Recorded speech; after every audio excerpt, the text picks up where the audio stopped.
missing him, but We're not. Lawrence is here, but he's not here. So. Commissioner Shannon. Oh, Susan. She must be in the restroom.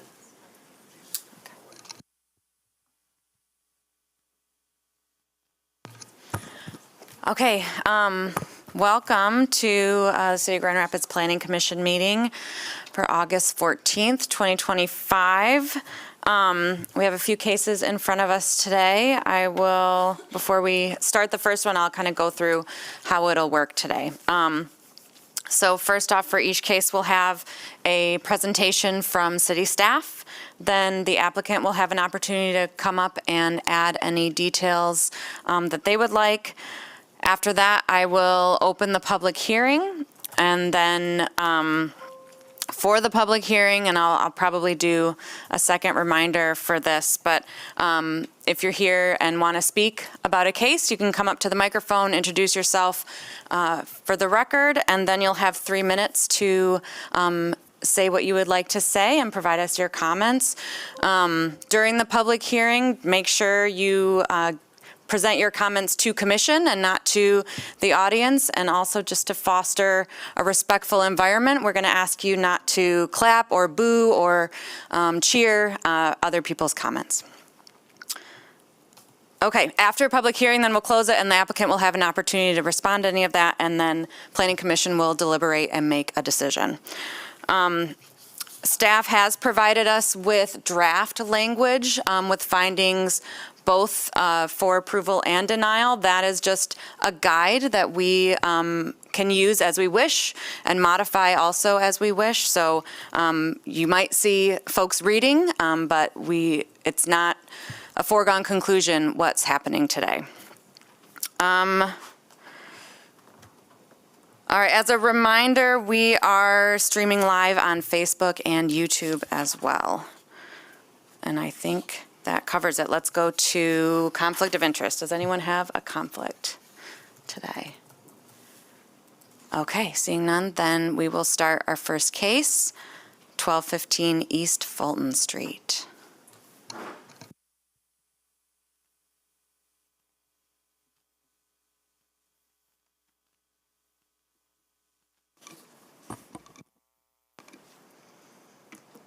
The Salvation Army is requesting approval for an electronic message center to be incorporated into a new ground sign at 1215 East Fulton Street.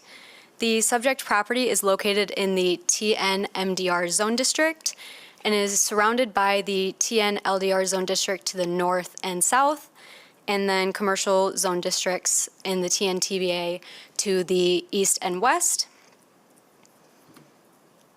Due to the proposed location of the electronic message center being in close proximity to residential uses, the proposal is brought to the Planning Commission today for special land use review.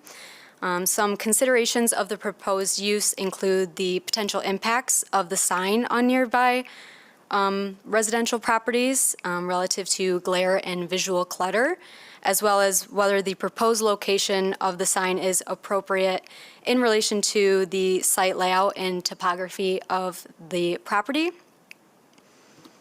On the site, there's currently 2 wall signs. There's this one here that faces Fuller Avenue, and then a second wall sign that faces East Fulton Street.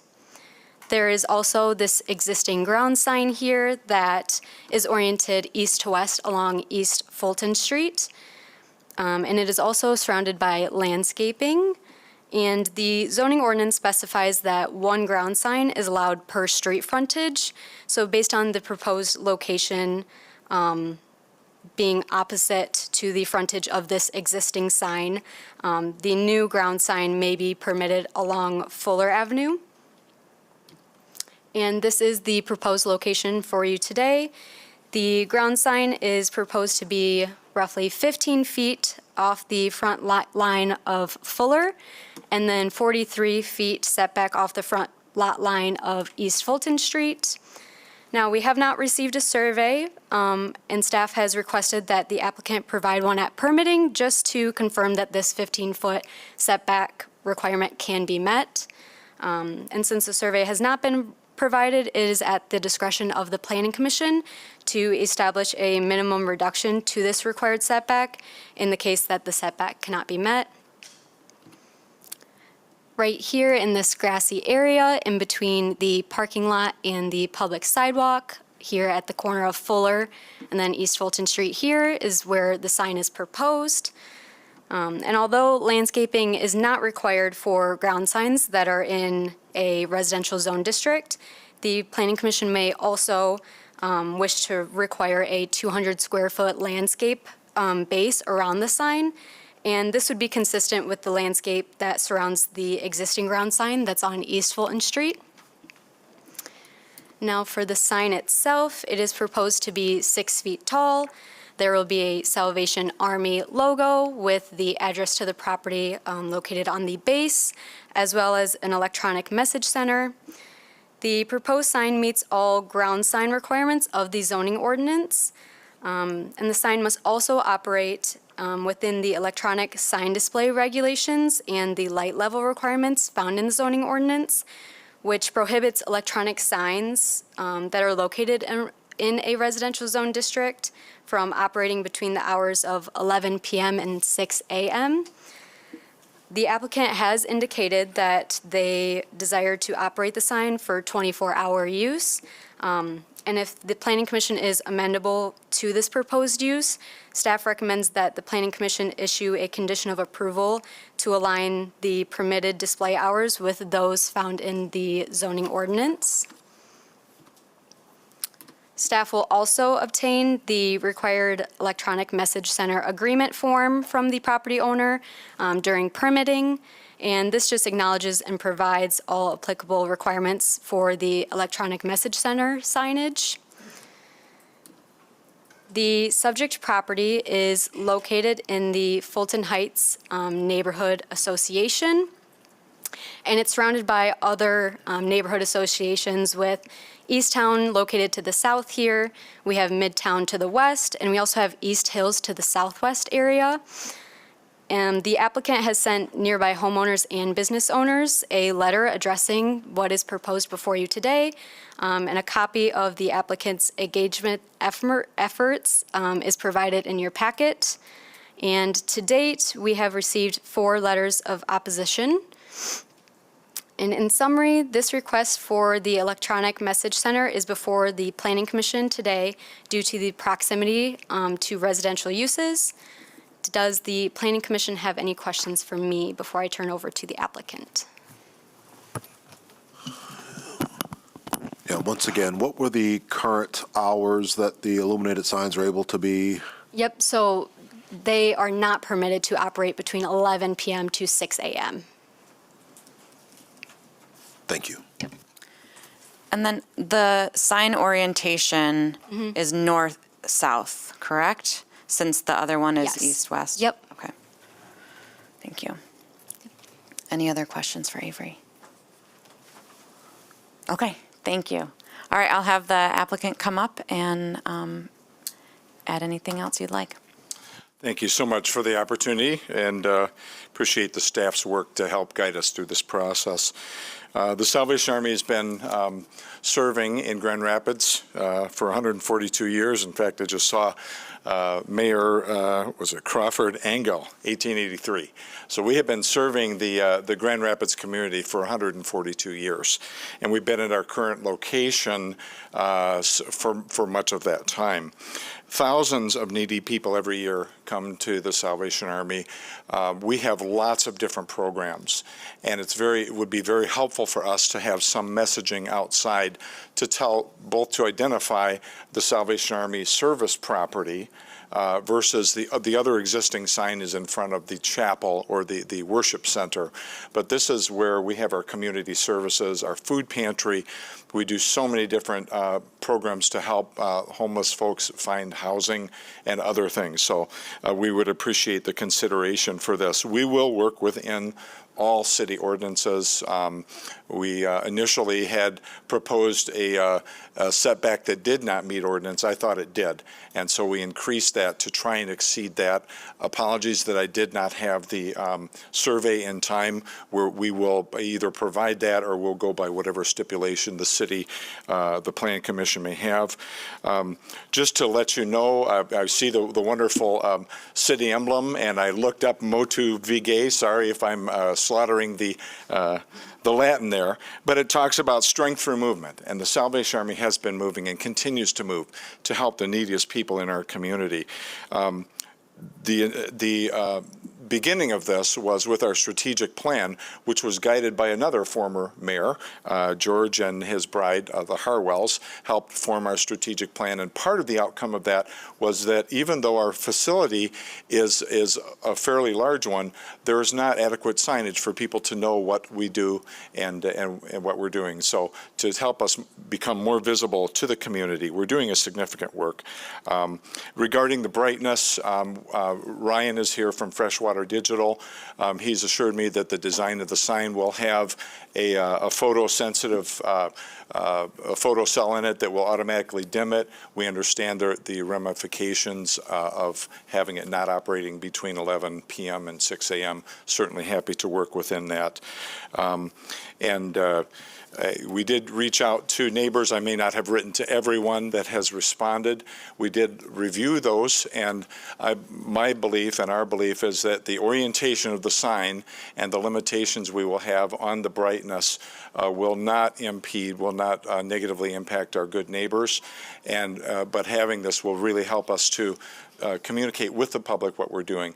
We have worked with the city with different events that have happened, such as a mayor's address down the street at the farmers market. We work with them for parking in our facility on weekends. We're participating with Art Prize, a number of things that we're doing. So I would just ask for consideration, and would be happy to address any questions that remain at the end of this. We do have with us, so again, someone from Freshwater Digital and a couple of our longtime advisory board members who are familiar with our work. So thank you very, very much.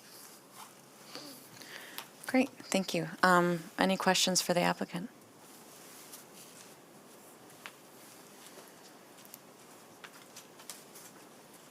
No. Okay. All right, I will open the public hearing. If you are here to speak on this case, make your way to the microphone, tell us your name, and give us your thoughts.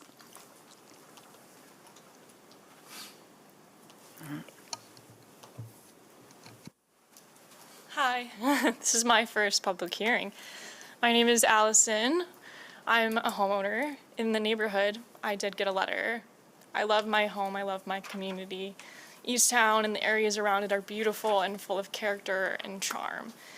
Every Saturday I walk to the farmers market and I see families and community, and I love to be a part of that. The intersection that this is at, I'm very familiar with. It's already a really tough intersection in our city. A line backs up all the way down Fuller on one side, and it's hard for people to cross the street with the crosswalk as it is. Adding a flashy sign to distract those drivers is really concerning to me. On top of that, the charm of the neighborhood is something that I think is just really valuable to keep the way that it is. That current area is a beautiful residential area, and there isn't flashy signs and unwanted ads right now. It's just full of community and nature and parks, and it's something that I think would be really, really sad to see interrupted. I'm also very concerned with the safety of it. Flashy signs are very distracting, and they can cause people to look away. We don't need anyone looking away there. It's already a really, really difficult intersection. Obviously, I can't get the intersection solved in this meeting here today, but I think that it's important to think about the community and the large number of people that do walk by that area. Like they said, the farmers market is right there, and a huge amount of people walk through Wednesdays, Fridays, and Saturdays in the minimum every single week on that intersection. People with kids that run around and toddlers. It's just not really a good area to have that kind of flashy signage. it is a community. That's it. Thank you. Thank you. Anyone else on this case? All right, I will close the public hearing. Would you like to address any of those comments? Yes, although I did not send ahead of time, I do have a photo that shows where the sign is at on the property. I took the picture from approximately 17 Fuller Avenue. I'm not sure of Allison's address. I do appreciate the concerns that you've shared. But again, we work tremendously with the farmers market to enable some of that traffic to even be there. They use our entire parking lot on Saturdays, and so would appreciate that. My understanding of the regulations for the sign is that even the amount of times that the message can change is regulated by the city commissioner, by the standards that are already set forth. So we would not be exceeding those. I know it is a busy intersection. However, there are many other distractions, and I don't think that this would be that much of an additional distraction. People are used to seeing digital signs. This is not a billboard like you see on the side of the highway that's flashing bright every few seconds. And so I would just want to, although I do appreciate the concerns expressed, would do that. Ryan, I don't know if there's anything you would like to say about the sign itself that hasn't been mentioned. I think it's been covered for the most part. Would you come to the mic? Thank you. Because we're live streaming, it has to be in the microphone. Thank you. Yeah, I would just say most items have been covered in regards to the sign.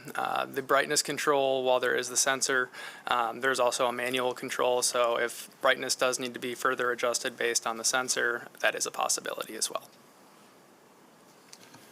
And I'd like to ask if we could bring up the screen that showed the position of the sign that had the 15 feet, et cetera. Yes. So just to call attention to this, where you see the pinpoint, that would be the westernmost part of the sign. So it would be going this direction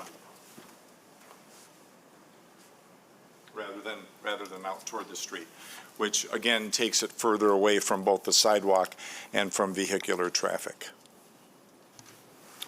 All right. Anything else I need to add? Thank you. Can I Or ask questions? Yes. another question? Yeah.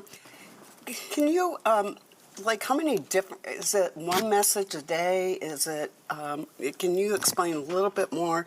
Who's the intended audience of the messages? Obviously, people driving by. Sure, there are and folks, walking, but- yeah. We would have some generic information that you see on other digital signs like time and temperature. I mean, that's a normal thing that you would default to. But we have different programs that are offered.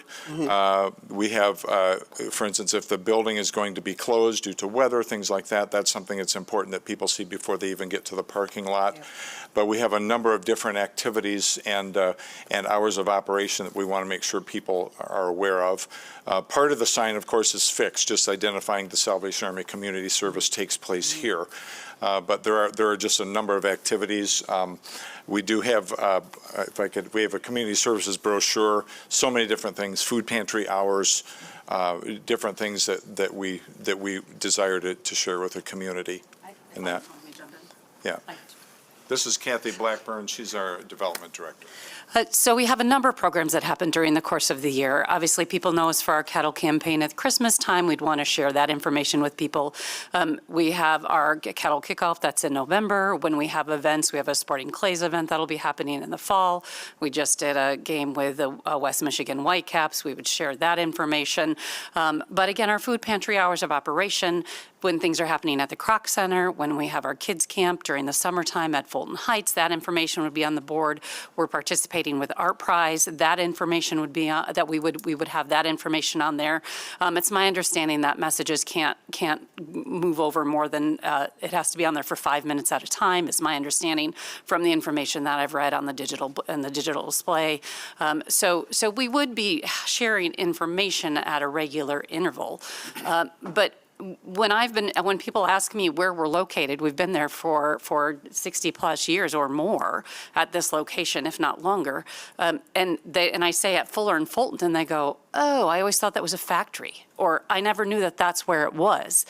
In addition to that, for us, we've served this community for 142 years, but the average age of our donor is 72. So for us, it's also a top-of-mind awareness type of a thing, because we're the largest provider of social services, non-governmental provider of social services in the nation.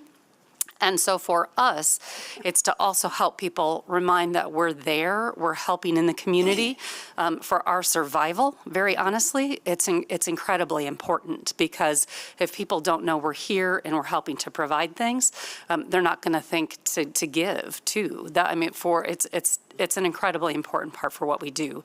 The other signage does not show people where we are, does not do us justice, and so this is a very important part of who we are and what we are. And as Major Tim Meyer said earlier, it was part of the plan, the strategic plan that the Hartwells helped put together back in 2017, and we're now just beginning to help integrate this today. So we're very hopeful that with all of this information and knowing that we are set well back off the road, it does not interfere as far as the traffic is concerned. It is an attractive sign. We worked very hard to make sure that it did look nice in the community. We will do landscaping around it. We want it to look just as nice as everybody else does in that community. But to help people understand that we're there for people driving by, as well as the people that we serve that come to our food pantry every day, that come to us for help for housing every day, that come to us for other services every day. We want people to know that we're there, we're here to help them. And quite frankly, those needs are only going to grow as all the other cuts that are coming at us as the years in the year ahead, right? As those continue, we need people to know that the Salvation Army is there to help them. So those are all the ways that we would utilize that sign. Thank you. Any other questions? All right, it's deliberation time. Thoughts? I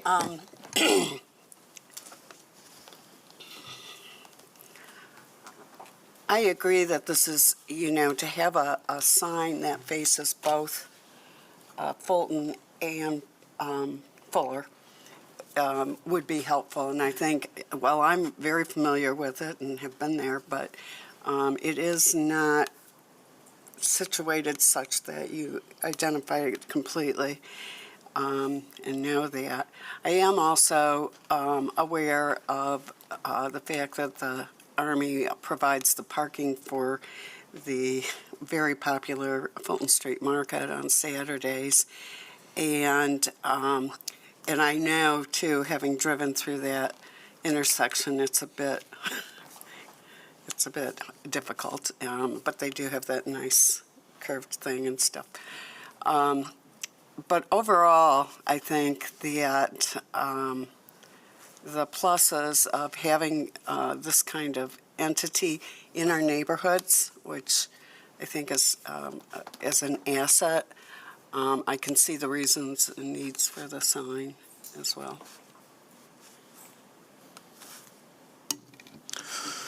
So I had two concerns. Initially, it's for an illuminated sign 24 hours a day in this residential neighborhood is a bit concerning. But as the gentleman said, that if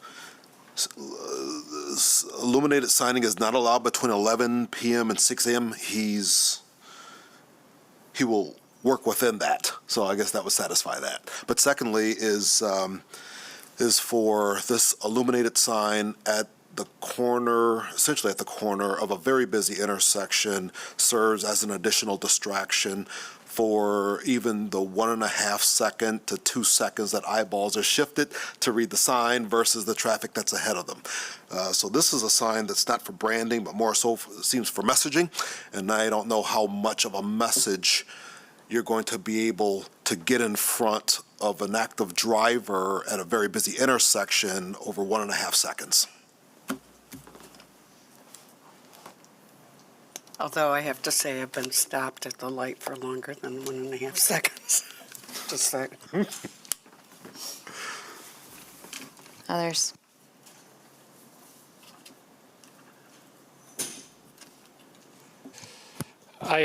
Yeah, this is an intersection I drive frequently. I've, in another time of life, utilized childcare services at Salvation Army. Very much appreciate the organization being there.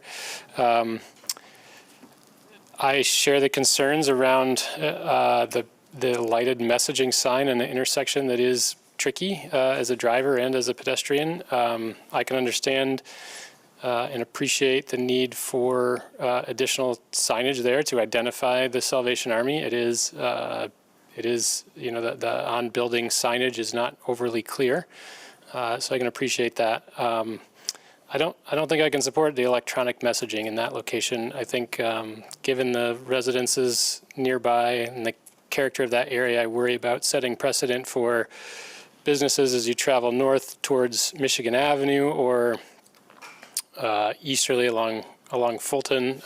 Essentially, we're advertising, or the sign would be advertising the services provided by a wonderful organization, but I don't know what's to prevent us then from needing to do the same thing for the grocery store down the road or the restaurant. And this is a location that is tricky and doesn't have generally signage like this. It's not, I don't think of this as a commercialized location.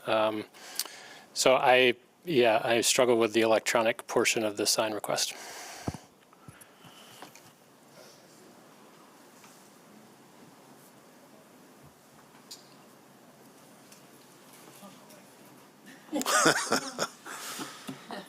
I would just note that the zone district lays out which types of zone districts can have which types of signs. And so I'd refer you to Article 15. So there are some districts that do allow electronic message centers as a component or, a component of their commercial messaging in commercial zone districts that would be considered by right, or that it would not be brought before the Planning Commission. Where electronic message centers are requested to be incorporated in a residential zone district, it does come before the Planning Commission. And so you're probably familiar with many of our religious institutions that have requested similar, you've seen similar applications for their requests for for an electronic message center to be incorporated in their sign, largely to announce various services and opportunities at that location.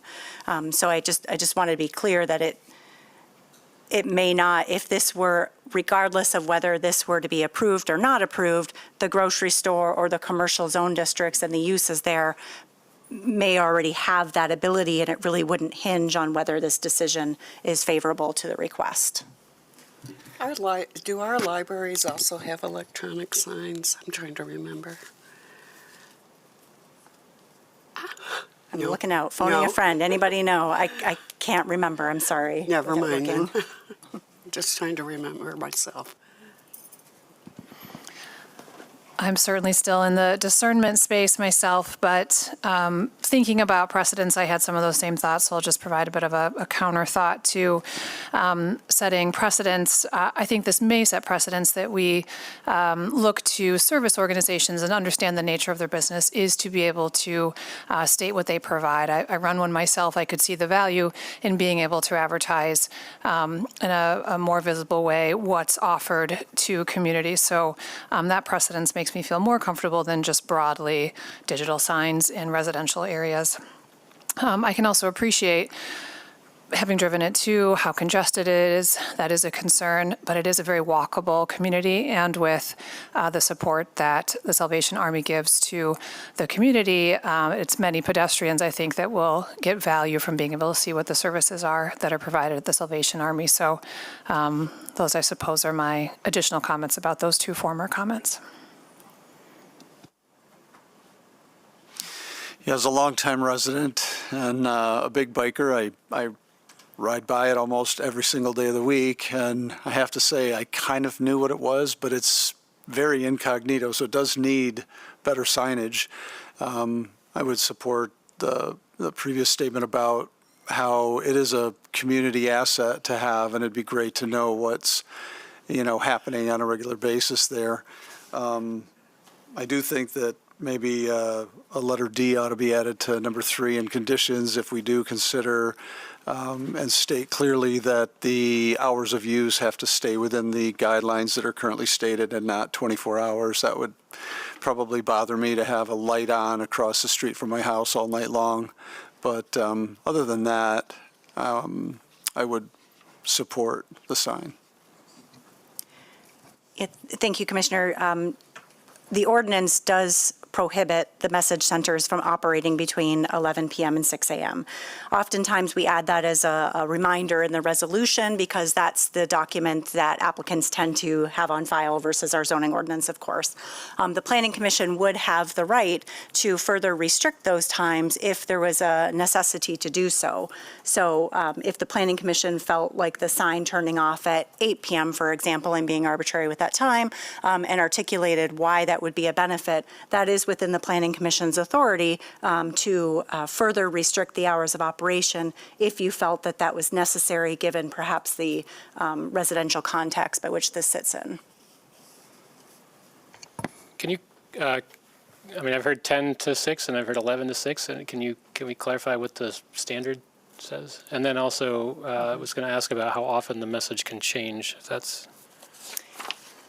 Yep, thank you. So the zoning ordinance states that the sign may not operate between the hours of 11 p.m. and 6 a.m.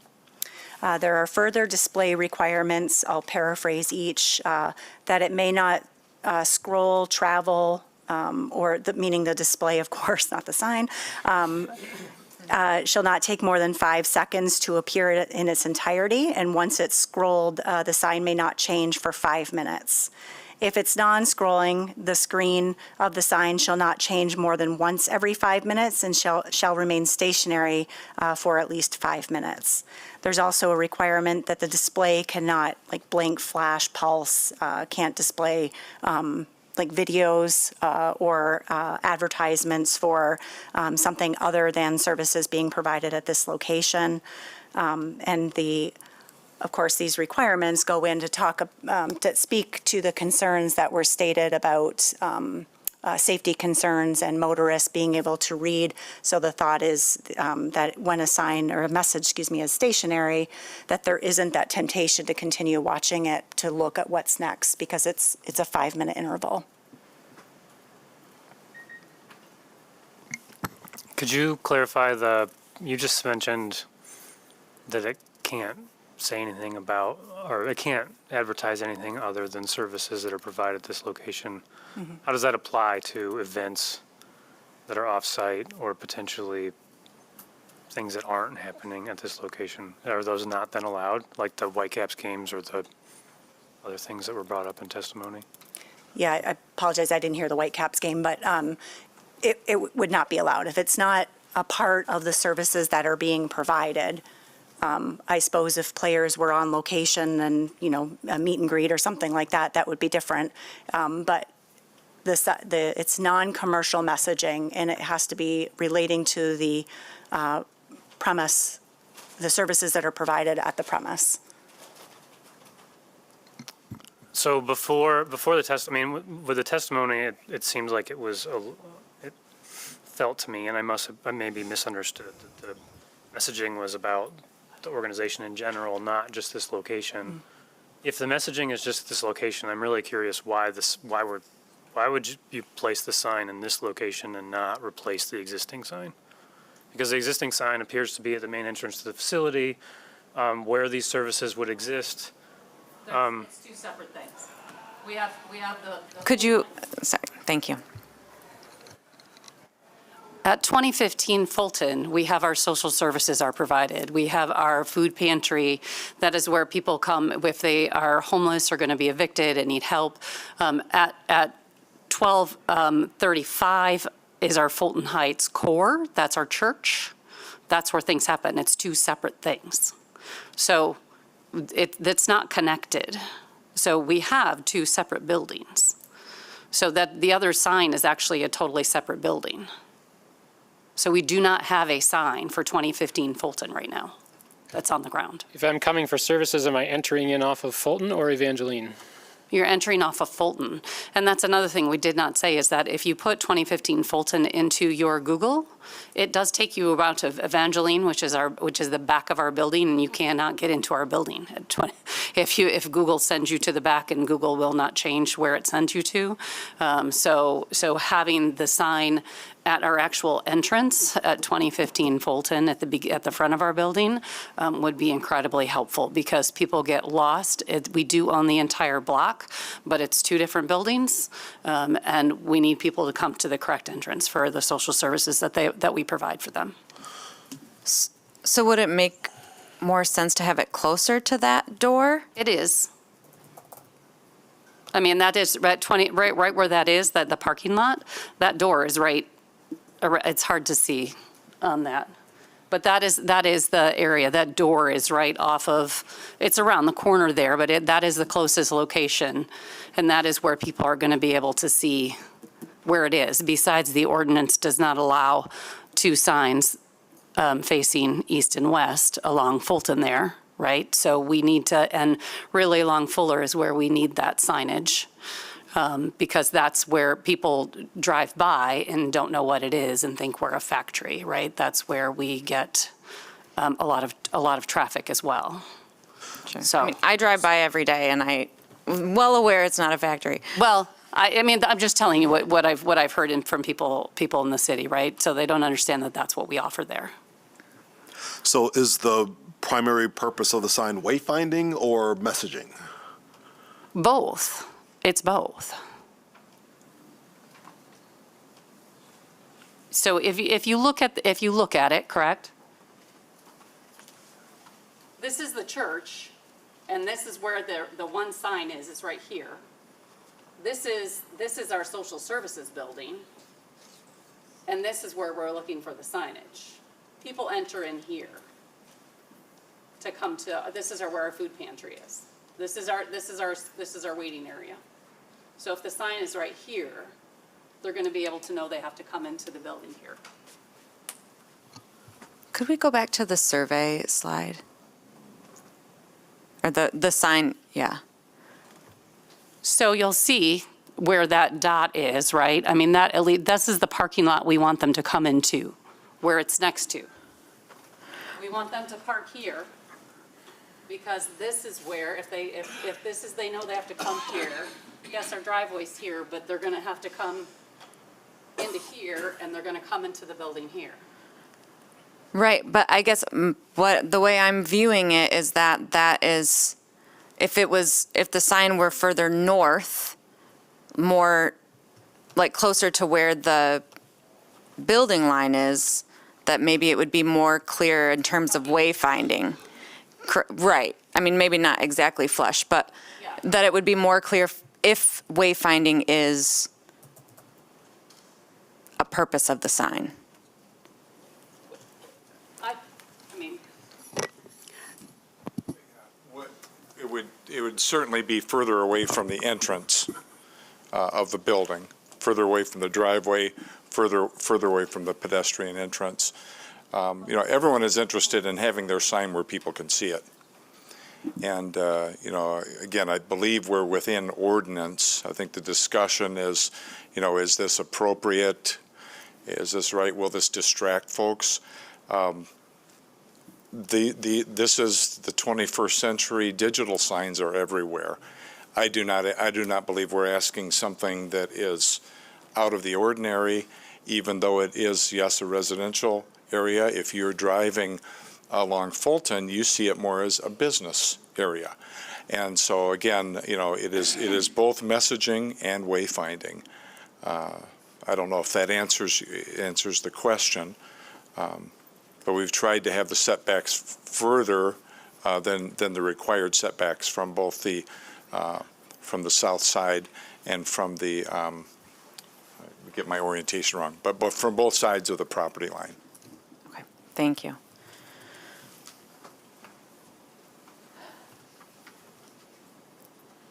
I'm struggling with this one a little bit as well, as you probably can tell, in terms of the impact on the residential neighbors. They're so close. I think that if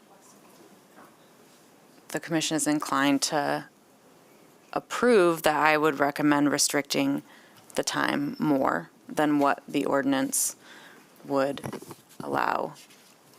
I do, agree, I have some of the same issues. However, I remember having in front of us churches with electronic signs that were not even on main roads and surrounded by residential. So how could we allow that and not allow this? Well, I think given that it's in a neighborhood. Sure, every case is different, and I think there have been cases where the time has been restricted further in situations like that. Yeah.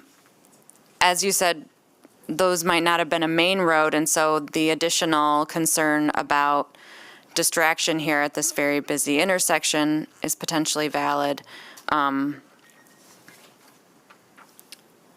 Again, I'm not the one making motions. So with a 5-minute time frame, it's almost going to be like a static illuminated sign, because you could sit through 3 lights and not see that sign change. So it's not a huge distraction from a movement standpoint. But if you want to further restrict the hours, would it be appropriate to ask, what time frame most of their activities are completed by, so they don't actually need the wayfinding or that information after a certain time of night, to further restrict and reduce the amount of light clutter in the neighborhood? I think so.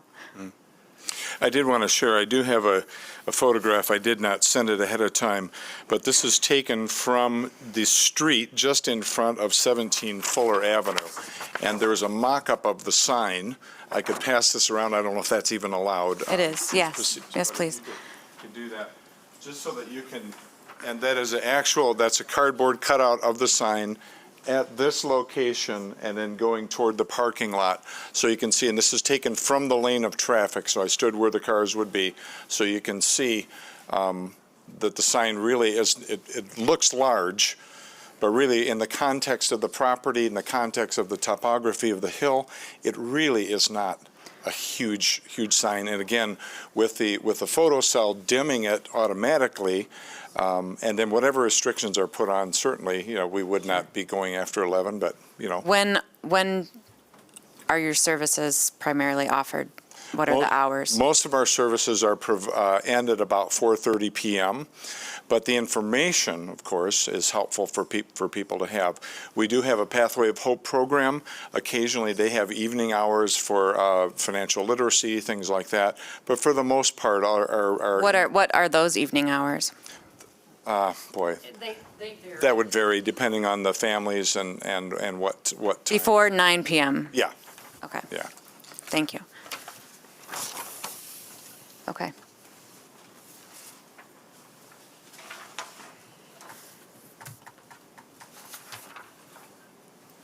Would anyone like to make a motion? Does anyone else share my opinion that further restricting the hours of illumination would improve the outcome here? So what do we think I'm is agreeable to that. reasonable? 9 p.m. to 7 a.m., 9 p.m. to 6 a.m.? I would, I like the 9 p.m. I think it's, it's closed. You still have the sign here for electronic. I'm sorry. I like the 9 p.m. since there are no services, it's getting dark, blah, blah, blah. I like the 6 a.m. because that's when people start moving Sure. around, and who knows who's making deliveries or things like that. Sure. So I would be in approval of that. Yeah, I feel the same way. I was thinking 9 for a while, but I got myself to 8 at one point, but I'd be fine with 9 o'clock.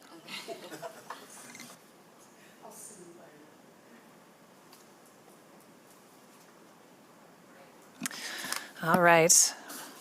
Now, therefore, it be resolved that the Planning Commission approves the special land use and site plan review request of the Salvation Army to install an electronic message center to to be incorporated into a new ground sign at 1215 East Fulton Street for the following reasons. The proposed use will be consistent with the purpose and intent of the master plan and zoning ordinance, including the zone district, because the proposed sign will support the purpose and intent of the sign ordinance by promoting safe, well-maintained, vibrant, and attractive residential and business neighborhoods, while accommodating the need for signs to function for the purposes for which they are intended. The proposed use will meet the site plan review standards of Section 5.12.8.e because the proposed sign will meet setback, area, and height requirements. The proposed use will be compatible, harmonious, and appropriate with the character and uses of the neighborhood, adjacent properties, and the natural environment because the proposed sign will be scaled, sited, and architecturally designed in a manner consistent with the character and development within the area. The proposed use will not have proposed potentially adverse effects on the neighborhood because the proposed sign will meet the setback requirement and a landscape area will be provided to enhance the aesthetic quality of surrounding residential and mixed-use properties. The proposed use will not be detrimental, hazardous, or disturbing to existing or future uses or to the public welfare by reason of excessive glare or visual clutter because electronic sign functions will operate in accordance with the regulations for electronic message centers. The site area required for the proposed use will retain as many natural features of the landscape as practicable, particularly where the natural features assist in preserving the general character of the neighborhood, because lighting levels will be limited under operational requirements of the zoning ordinance, and landscaping at the base of the sign will be required at permitting and will meet the requirements of the zoning ordinance. The proposed use will safeguard the health, safety, morals, and general welfare of the public because sign placement will not interfere with pedestrian travel and vehicular movements, and lighting levels will be limited under operational requirements of the zoning ordinance. The proposed development will not place an excessive burden on services currently furnished or may be required by the city or other public agency because there will be no effect on the facilities or services of the city. And the proposed use will comply with all other applicable city ordinances and policies and all other state laws. Be it further resolved that the following conditions of approval shall apply to this project. That the application and plans submitted by the applicant and signed, dated, and stamped by the planning director shall constitute the approved plans, except if plan elements do not meet ordinance requirements and/or as amended in this resolution. That the use shall operate according to the application and per testimony as recorded in the Planning Commission minutes. That any expansion of the approved special land use requires an additional special land use review and approval by the Planning Commission. That the proposed use will comply with all other applicable city ordinances and policies and all state laws. That this approval shall take effect 16 calendar days after the date of the Planning Commission's decision. 2, that the proposed sign will comply with all operational requirements of Section 15.15.10, changeable copy signs, including display regulations, light levels, and permitting requirements. That the following items shall be submitted in association with the sign permit application. A completed electronic message center requirement agreement. B, a survey. C, a site plan that includes a 200-square-foot landscaping area surrounding the base of the proposed signs. And D, a commitment to only illuminating the sign between the hours of 6 a.m. and 9 p.m. Lastly, number 4, that the sign shall meet the required 15-foot setback unless a survey proves that this setback cannot be met. At that time, staff will work with the applicant to place the sign within the minimum setback determined by the Planning Commission. Support. Commissioner, I'm wondering if you would be okay with eliminating the new D that you added about the hours and instead modifying number 2 to read as it is, that would state that the proposed sign will comply with all operational requirements, et cetera, and permitting requirements, comma, except that the sign shall discontinue the display between the hours of 9 p.m. and 6 a.m. Of course. The reason, it's just flowing of the ordinance requirements. Yes. Flows better for Whatever you administration. recommend there. Yes, agreed. Thank you. Support. Okay, I have a motion and support. Any additional discussion? All those in favor say aye. Aye. Aye. Any opposed? Nay. Or nay? Oh, 1, 2. All right, motion carries. Thank you. Maya, were you clear on the yeas and nays there? Thank you.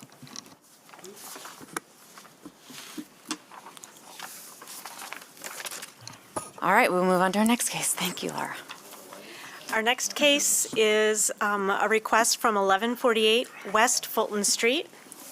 This property is located in a traditional business area. It's in a business district surrounded by TBA zone districts to the west, north, and east, and low-density residential to the south. This request is for an outdoor seating area with alcohol service associated with an existing bar. It is actually an approval similar to other approvals or requests that have been brought to you to formalize the operations of an outdoor service area that was established during the COVID-19 pandemic shutdowns. And when an outdoor service area is located on private property within 300 feet of a residential use, special land use approval by the Planning Commission is required. In this image, you can see that the business and the property are located in the business district on West Fulton.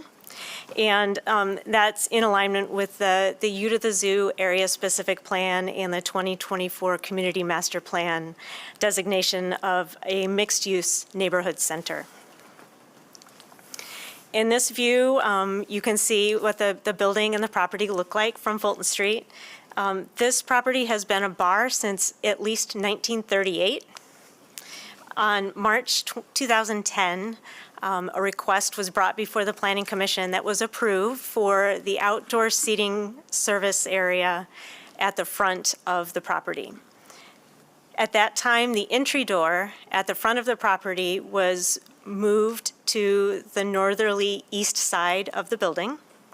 A new walkway was constructed to connect that new entry door to the public sidewalk, and seating for 40 people was approved to be provided in that outdoor seating area. At that time, a waiver for the parking required for that outdoor seating area was also granted by the Planning Commission. This image shows the secondary outdoor seating area that was established during the pandemic shutdown. Relative to the use, seating for 30 people will be provided, and the hours of operation will be in line with the hours that were approved for the front seating and the recommendation of the zoning ordinance, no later than 10 p.m. Sunday through Thursday and 11 p.m. on Friday and Saturday.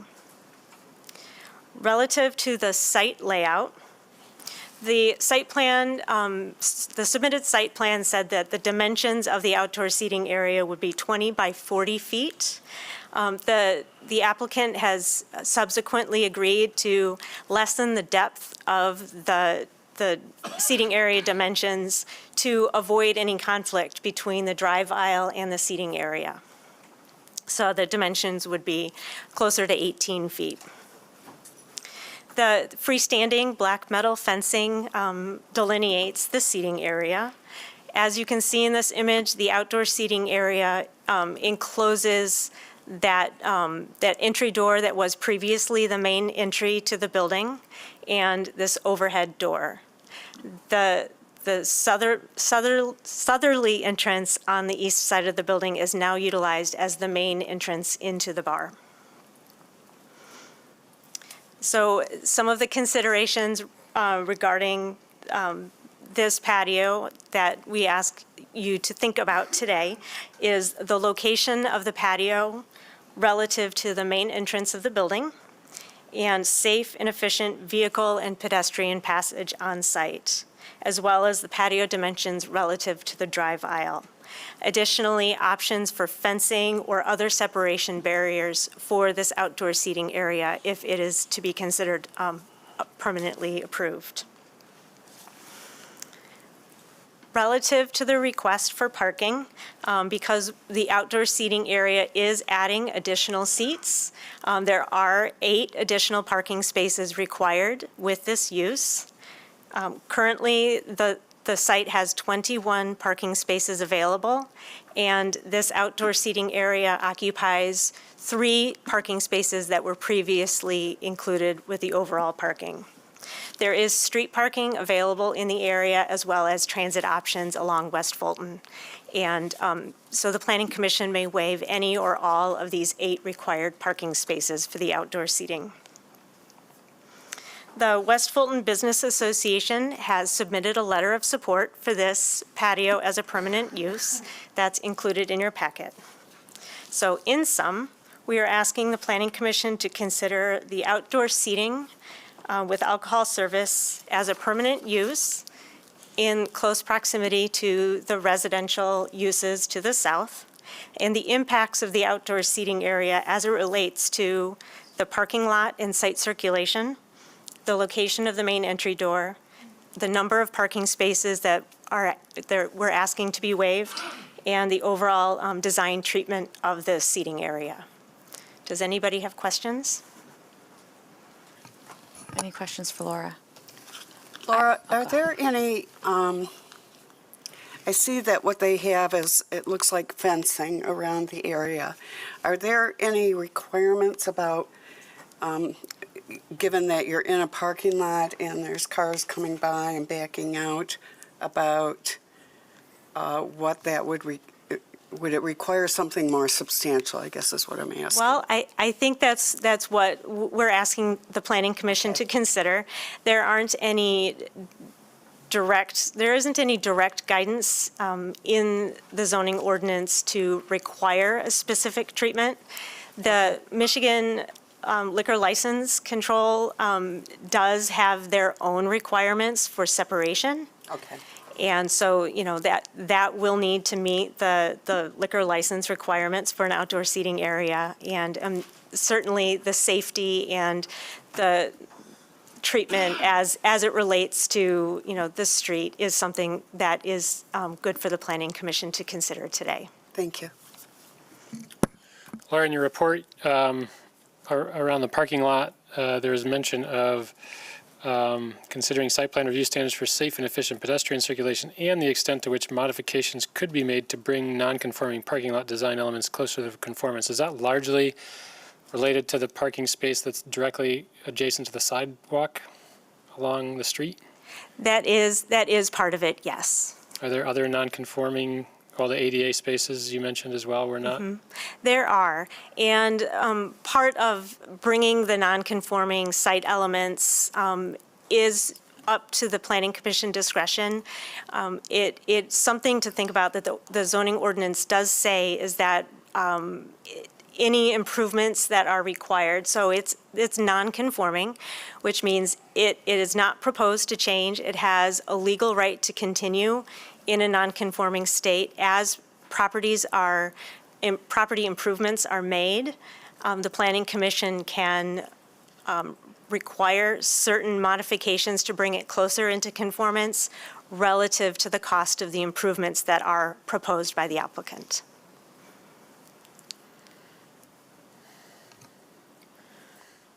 Does staff have a recommendation of what might be proportional to, like, would making an ADA space that is the correct dimensions be a reasonable based on what is being requested here?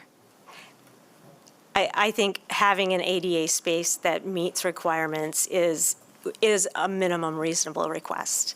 And there could be some exploration to working with staff in different parking lot configurations.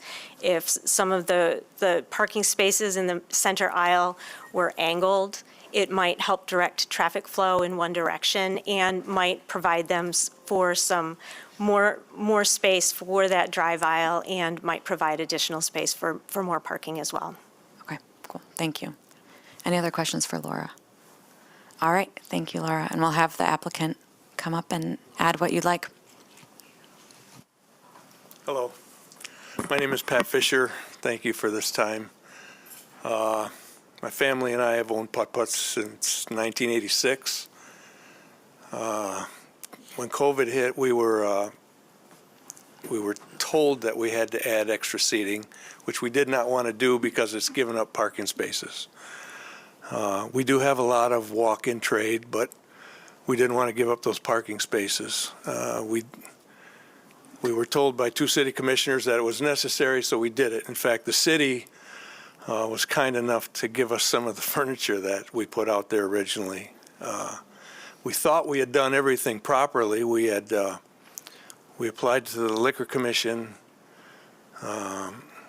We were told what kind of fencing we had to have, and we put it there.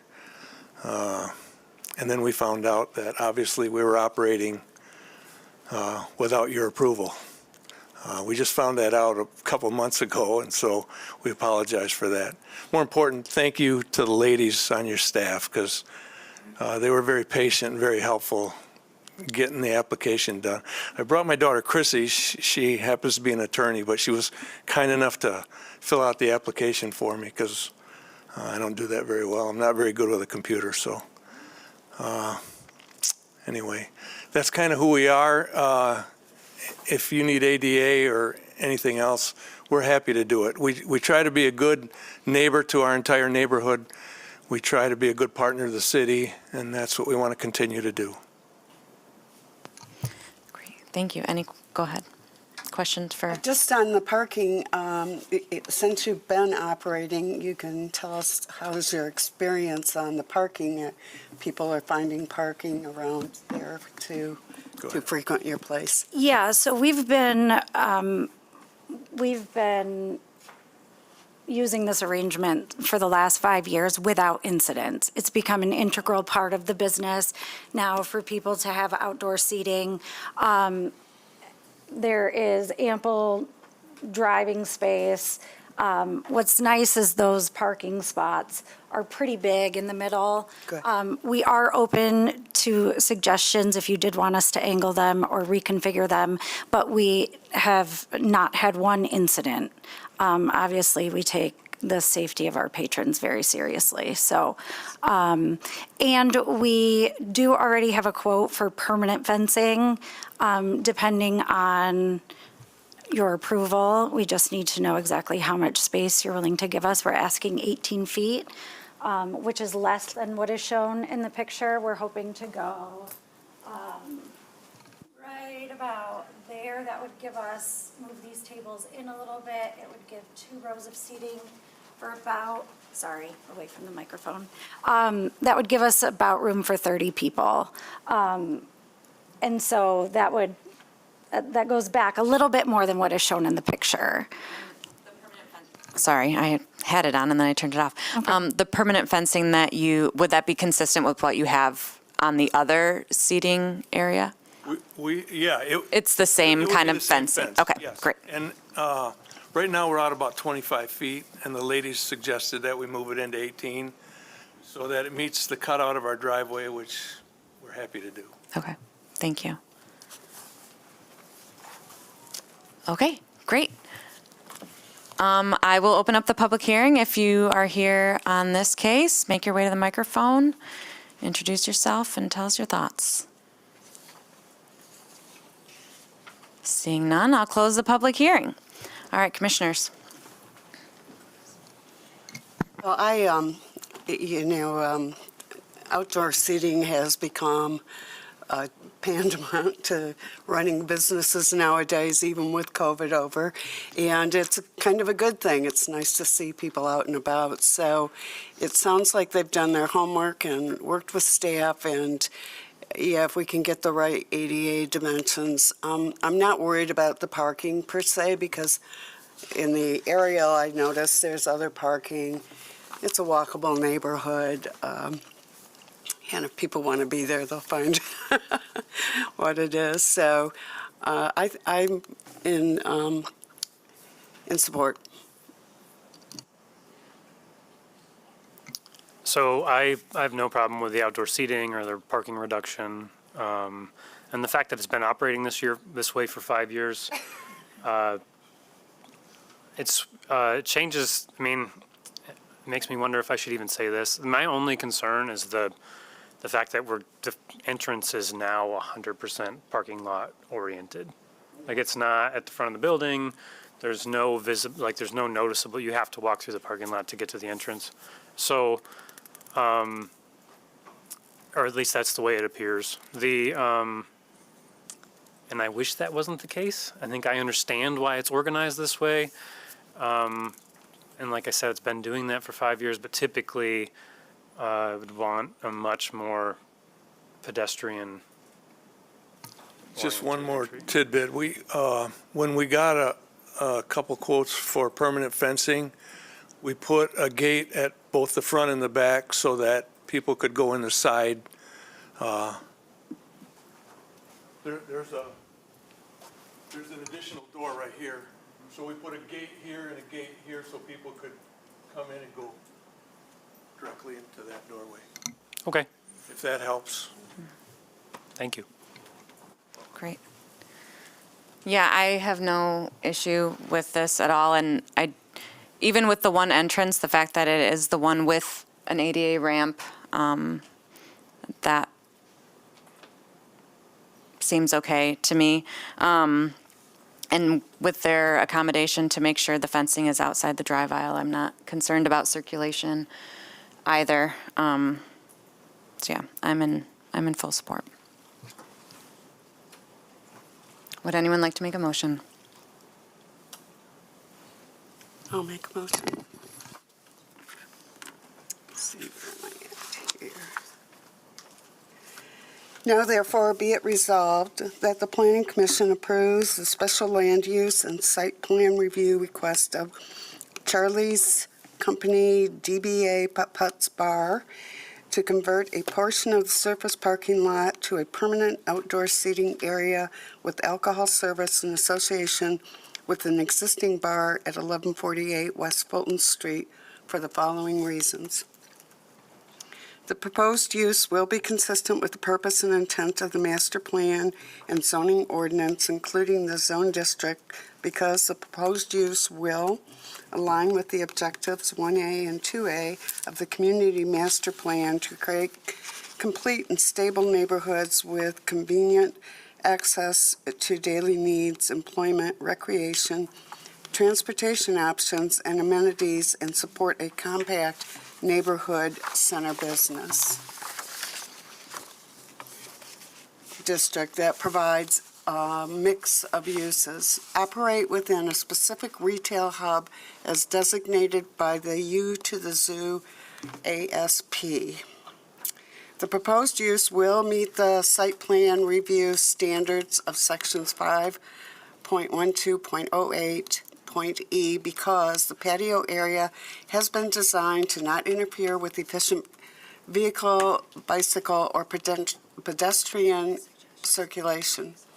The elements of the site design are arranged harmoniously and efficiently in relation to the size and type of lot, character of the neighborhood, and adjoining property, and the type, size, and proportions of buildings.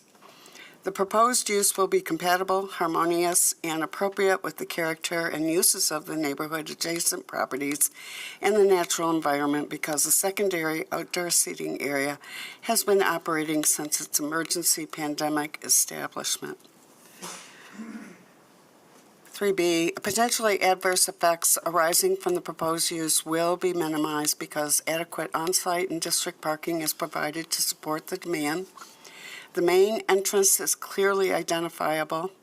The fencing as proposed will provide an appropriate separation barrier between the outdoor seating area and the parking lot.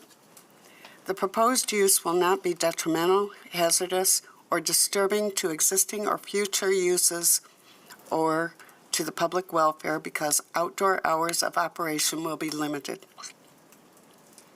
The proposed use will not adversely affect the walkability of the neighborhood, impair pedestrian circulation patterns, disrupt the continuity of the urban street wall, or otherwise hinder the creation of a pedestrian-oriented environment because the permanent approval of this additional outdoor seating area will support the business, which will contribute to the vitality of the district. The proposed use will not be detrimental to the financial stability or economic welfare of the city because the use is not anticipated to result in nuisances that require excessive code enforcement actions given the proposed scale, hours, and location. Given the character, location, development trends, and other aspects of the neighborhood, it is demonstrated that the area is underserved by the proposed use and that the proposed location for alcohol sales will demonstrably be an asset to the neighborhood because since its emergency establishment, the outdoor seating area has been a regular aspect of business operations. The use or change in use as constructed and operated by the applicant is compatible with the neighborhood because the scale and hours of operation will inherently limit the intensity and impact of the use. The use as proposed to be operated by the applicant will minimize or eliminate negative secondary effects on the neighborhood because the use is relatively small in scale. The overhead door and windows provide adequate connection and visibility between the indoor bar and outdoor seating area. Be it further resolved that the following conditions shall apply to this approval. Standard conditions set A, approvals, which are in front of you on the screen.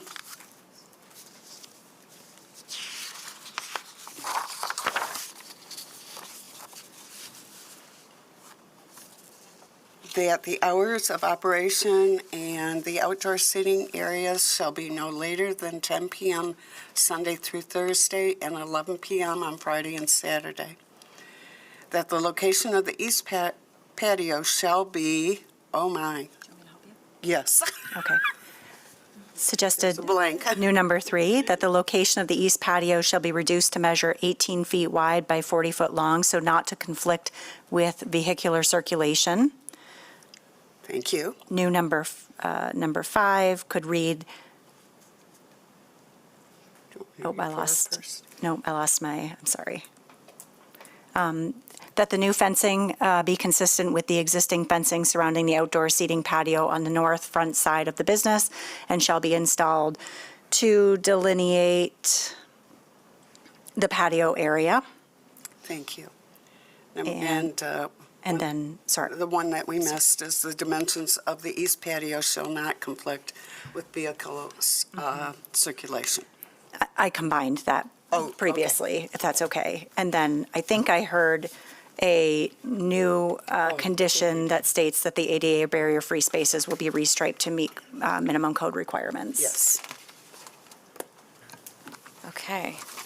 I have a motion. Support. If I could make a friendly amendment to E1, I would strike that the area is underserved by the proposed use and so that it just says it's demonstrated that the proposed location will be demonstrably an asset to the neighborhood, just because there is quite a bit of outdoor seating. So I don't think it's underserved, but it is an asset. I accept your friendly amendment and I had similar thoughts about that. Wonderful. Thank you. Still support? Who supported? Okay. Oh, go ahead. If it's discussion time, if we're not there yet, then it might, I don't know, because they haven't designed the parking lot. It's possible that parking would have to be reduced further in order to meet any restriping requirements. So depending on how the planning commission feels, it seems like being okay with further reductions as required to meet that standard? For that situation. I wondered about that too, but according to this photo, it seems like that where that black pickup truck is, we could go quite a bit further down on this. 10 more feet even. Yes, it might be possible, so I just... Yeah, sorry, I noted that as well, but I didn't articulate it, that I suspect the restriping at worst would appear to eliminate one additional parking space in order to accommodate the barrier-free spaces along that side. But there is a little bit of room between that southernmost space where the black pickup truck is between that and the alley, so it may be able to move further south. But Could an additional part of that condition then be restriping the ADA spaces to meet minimum code, even if that means a slight reduction in overall parking or something? Something more official? Yeah, I guess the point is just to make it so that we don't end up in a situation where, They have to come back for an additional parking spot or waiver. yeah, I felt like that was implied as part of the discussion and resolution, but if we want to be crystal clear that the ADA barrier-free space shall be restriped to meet minimum code requirements, with the understanding that that will result in the additional, a loss of one additional space. Might allow. Parking, oh.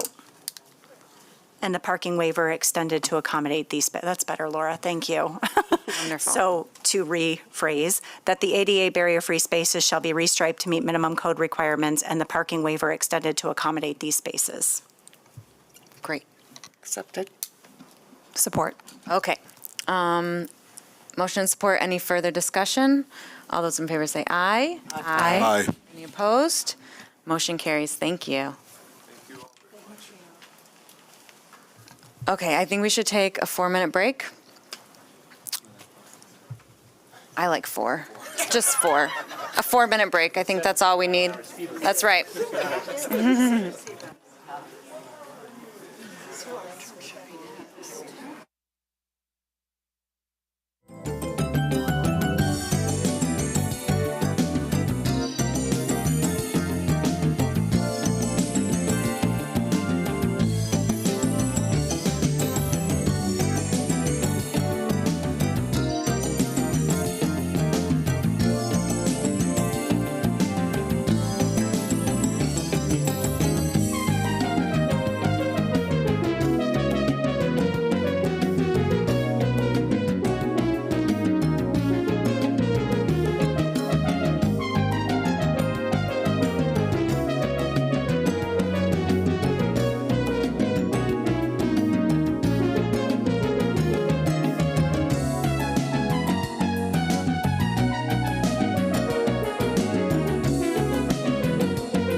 Okay, let's come back together here.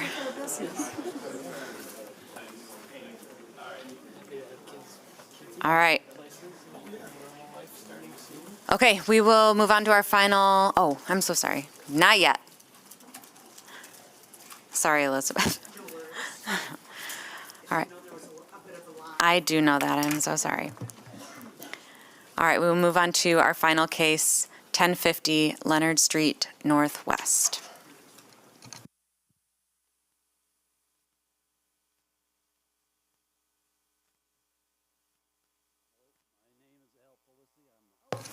It is not the public hearing yet. That's okay. Maybe, here, I'll go through our procedure again. I know that since this case was scheduled later, not all of you were here at the beginning. So what we'll have is staff presentation on the case. Then the applicant will have an opportunity to come up to add to that. At which point then I will open up the public hearing. And if you're here from the public and want to speak on this case, you can make your way up to the microphone, state your name for the record, and you'll have up to 3 minutes to provide comments to the Planning Commission. We ask that you do direct your comments to us and not to anyone in the audience. We also, in the spirit of having a respectful public comment period, and so folks, everyone feels comfortable to speak regardless of their opinion, that you don't make noise outside of the public comment, no clapping, no booing, no cheering, etc. So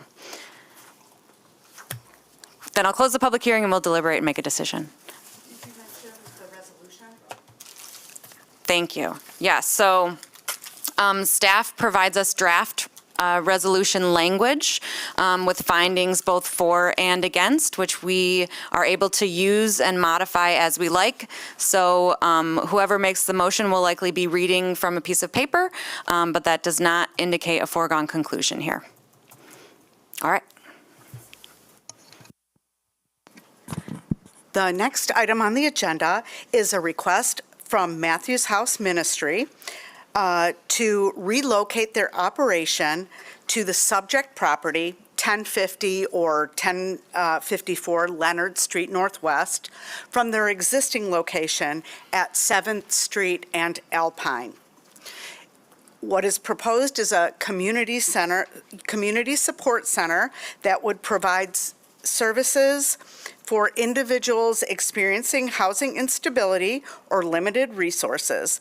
The site will also serve low-income housed residents in the Stocking neighborhood and surrounding West Side communities.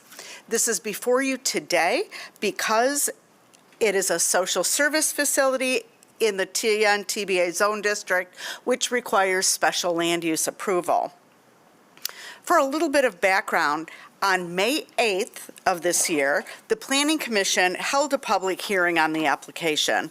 A substantial amount of written comment as well as verbal testimony was received, both in support and in opposition to the use at this location. The written comments are attached in the packet, as is the verbal testimony as reflected in the meeting minutes.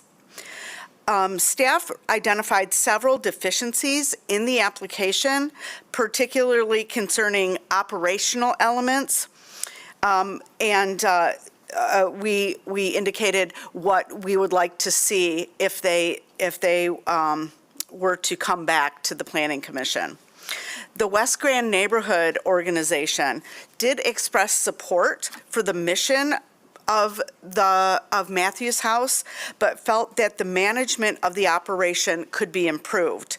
They requested a 90-day postponement to allow Matthews House Ministries to implement a new Good Neighbor plan and demonstrate their ability to meet the conditions of that plan at their existing location.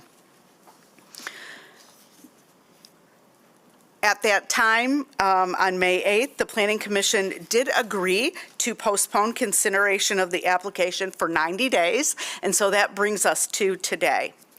In advance of this meeting, the applicant did submit a revised and updated application and Good Neighbor plan that addressed the the additional information that staff felt was necessary for Planning Commission's consideration.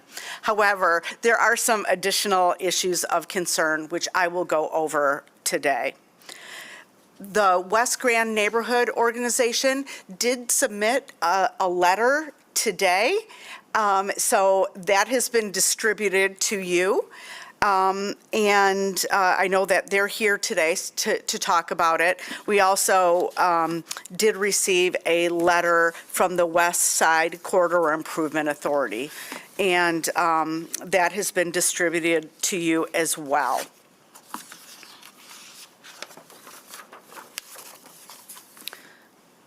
Since we've already gone over this once, I won't go over all the details, but I do want to talk about a couple of elements. First of all, relative to the site plan,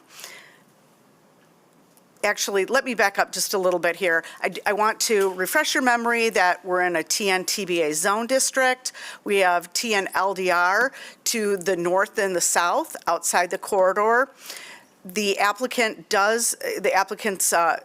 property in question is in green here, and then immediately south of the alley there is a parking lot also controlled by the applicant. I want to mention that that parking lot is in a residential zone district and may continue to be used for parking. The building takes up almost all of the property on which it is located. This is an aerial photo from June, and you can see that that Leonard is under construction, and then here is a Google Street View also from June that shows the street under construction and a lot of the new improvements that are happening on Leonard there. Relative to their site plan, the revised application provides details of the smoking area that is shown on the site plan here at the southwest corner in the entrance area to the back of the building, the rear entrance to the building.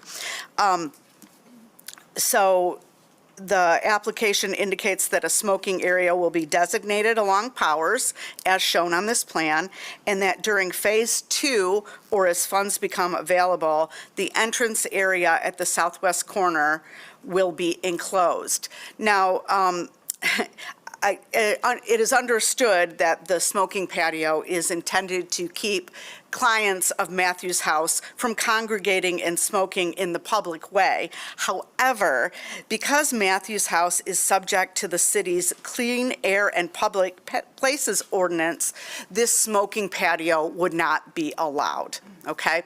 So, I am not an expert on this ordinance, but I did check with the attorney's office, and this was the conclusion. So I just wanted to mention that. Now, the application indicates that the front doors facing Leonard Street will be the primary and only access point to the building. That rear access would be for emergency egress only. Services are to be available Monday through Friday from 8:30 a.m. to 4:00 p.m., although there may be some evening workshops available to the larger community during the evening. The application does not include the total number of clients served per day, although the applicant testified at the May 8th hearing that 80 to 100 people are served per day. I would ask that the applicant confirm the number of clients intended to be served daily at the new location. The application also indicates that behavioral standards will be enforced through guest agreements.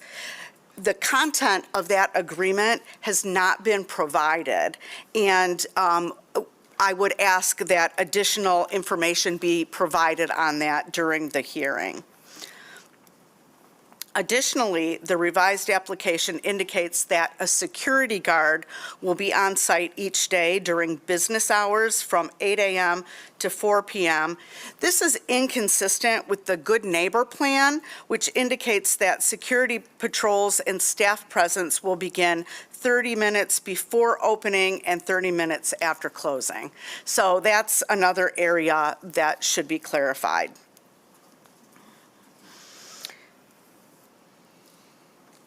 I won't go through all the details of all the different uses because they are in the staff report, but there are a couple of elements that I'd like to talk about. One is the amended application talks about visits from the Catherine's Care mobile health van. And it sounds like Catherine's Care does serve clients at the existing location. The application indicates that the mobile healthcare van would be parked on that parking lot across the alley. And I do want to point out that that parking lot should only be used for parking. It's in a residential zone district. It's on a separate lot. And so there shouldn't be any uses associated with any activities associated with Matthews House occurring on that property in the residential zone district.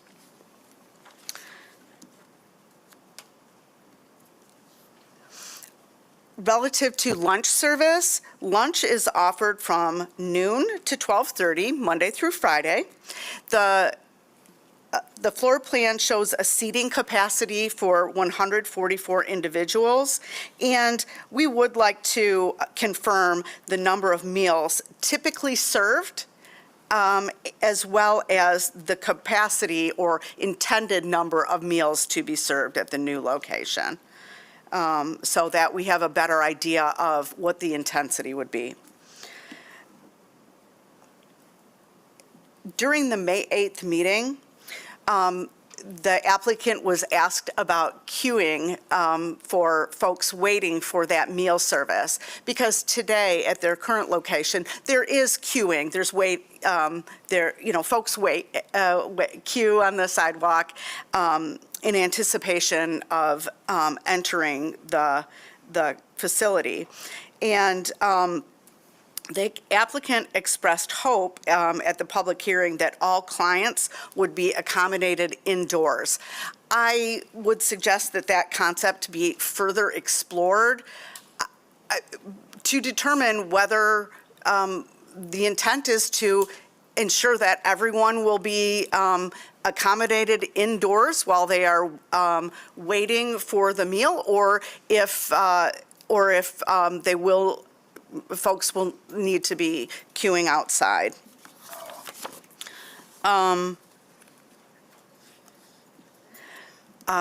Another one of the uses is the food pantry, and we did get some additional information on the food pantry as we had requested.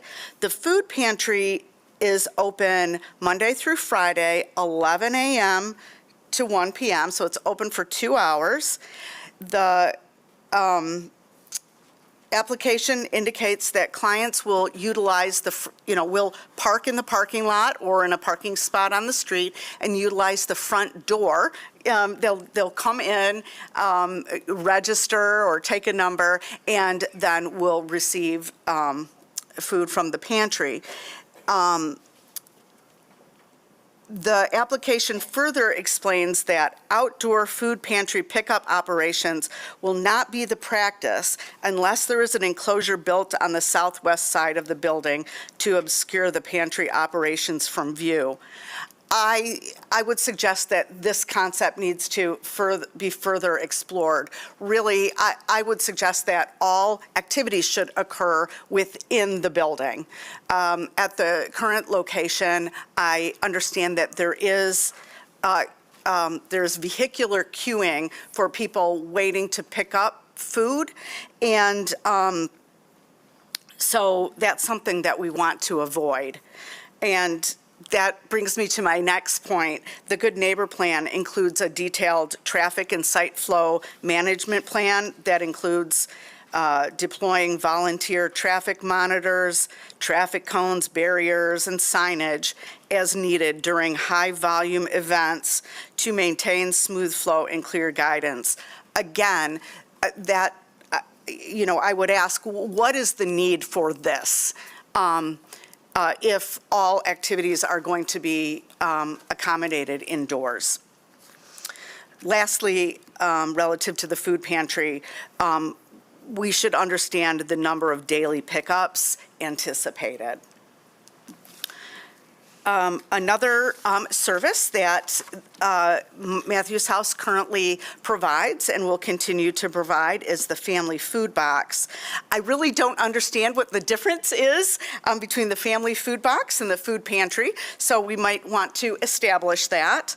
Also, the number of pickups anticipated each day that this use occurs, which is Mondays and Fridays from 1 to 2.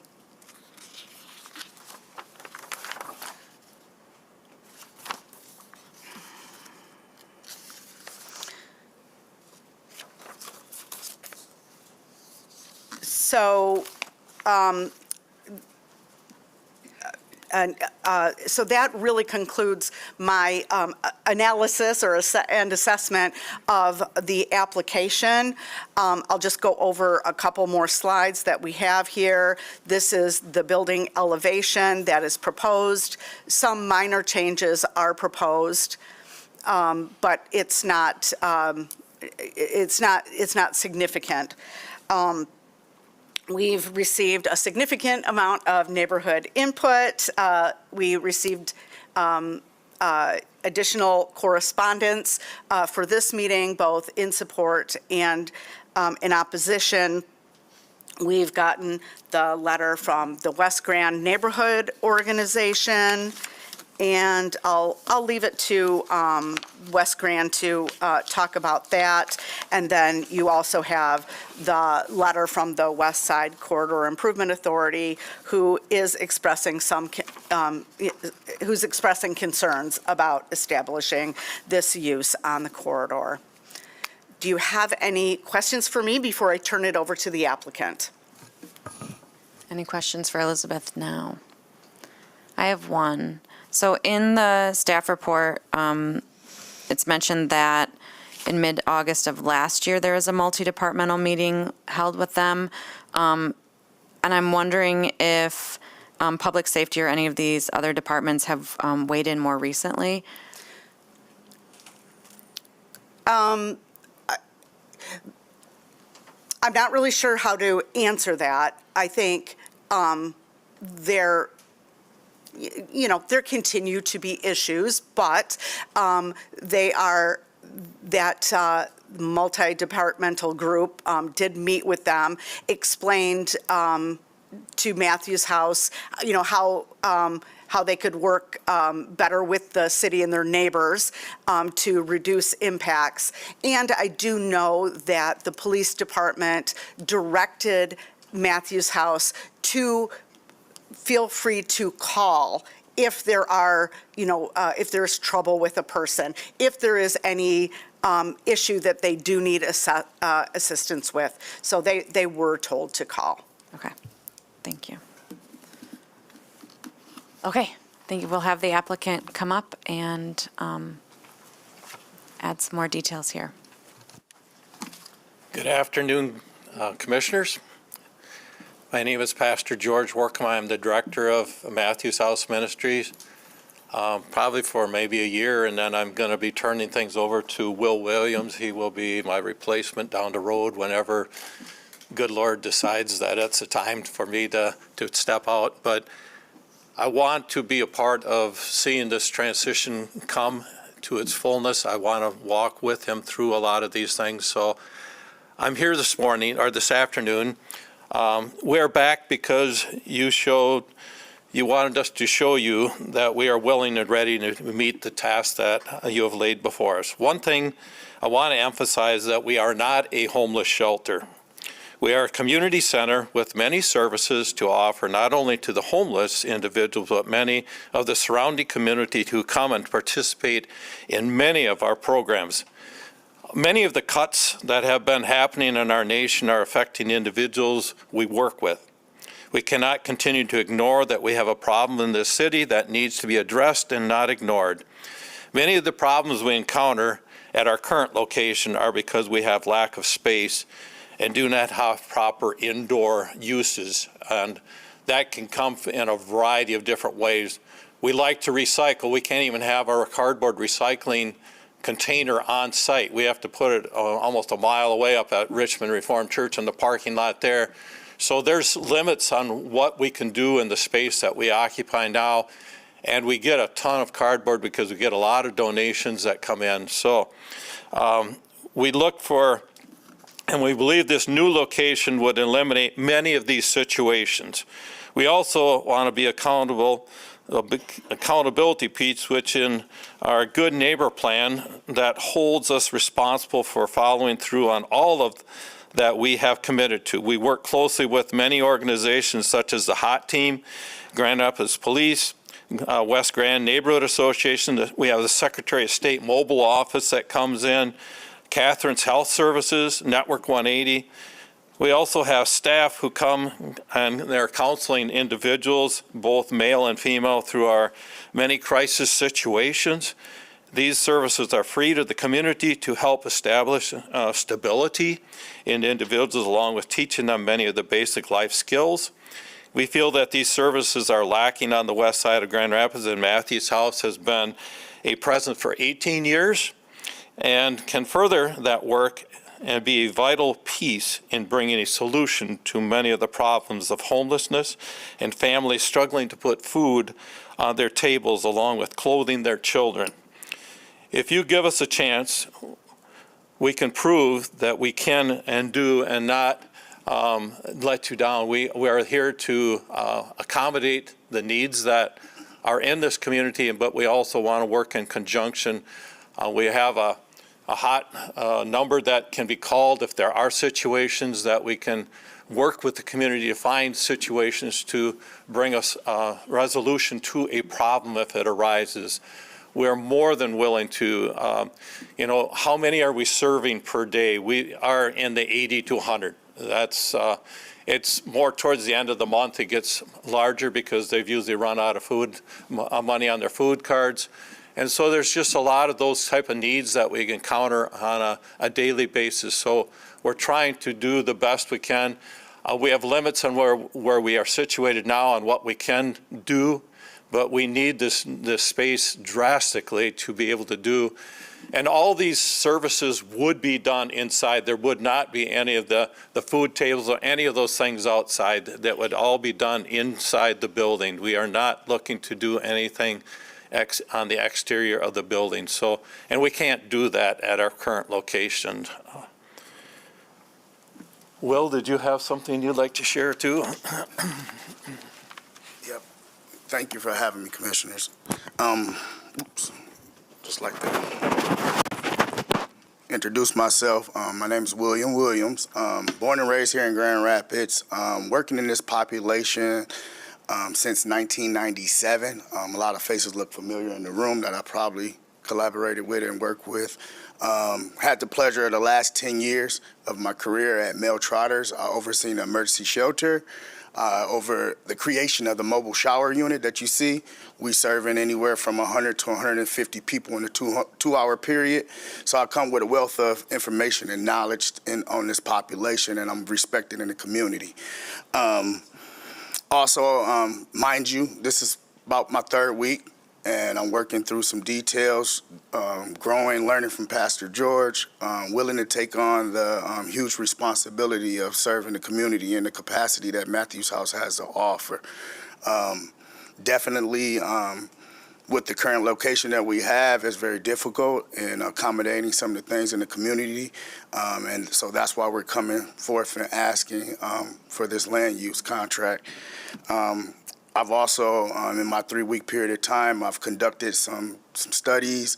I've actually implemented a few different things on the property currently. Nooks and crannies, I know that was one of the neighborhood plan things that care for the neighborhood and being a good neighbor. Nooks and crannies, making sure that our area is staying more tidy, just providing more leadership and the capacity that will keep our staff trained and lift them up and being able to serve this population.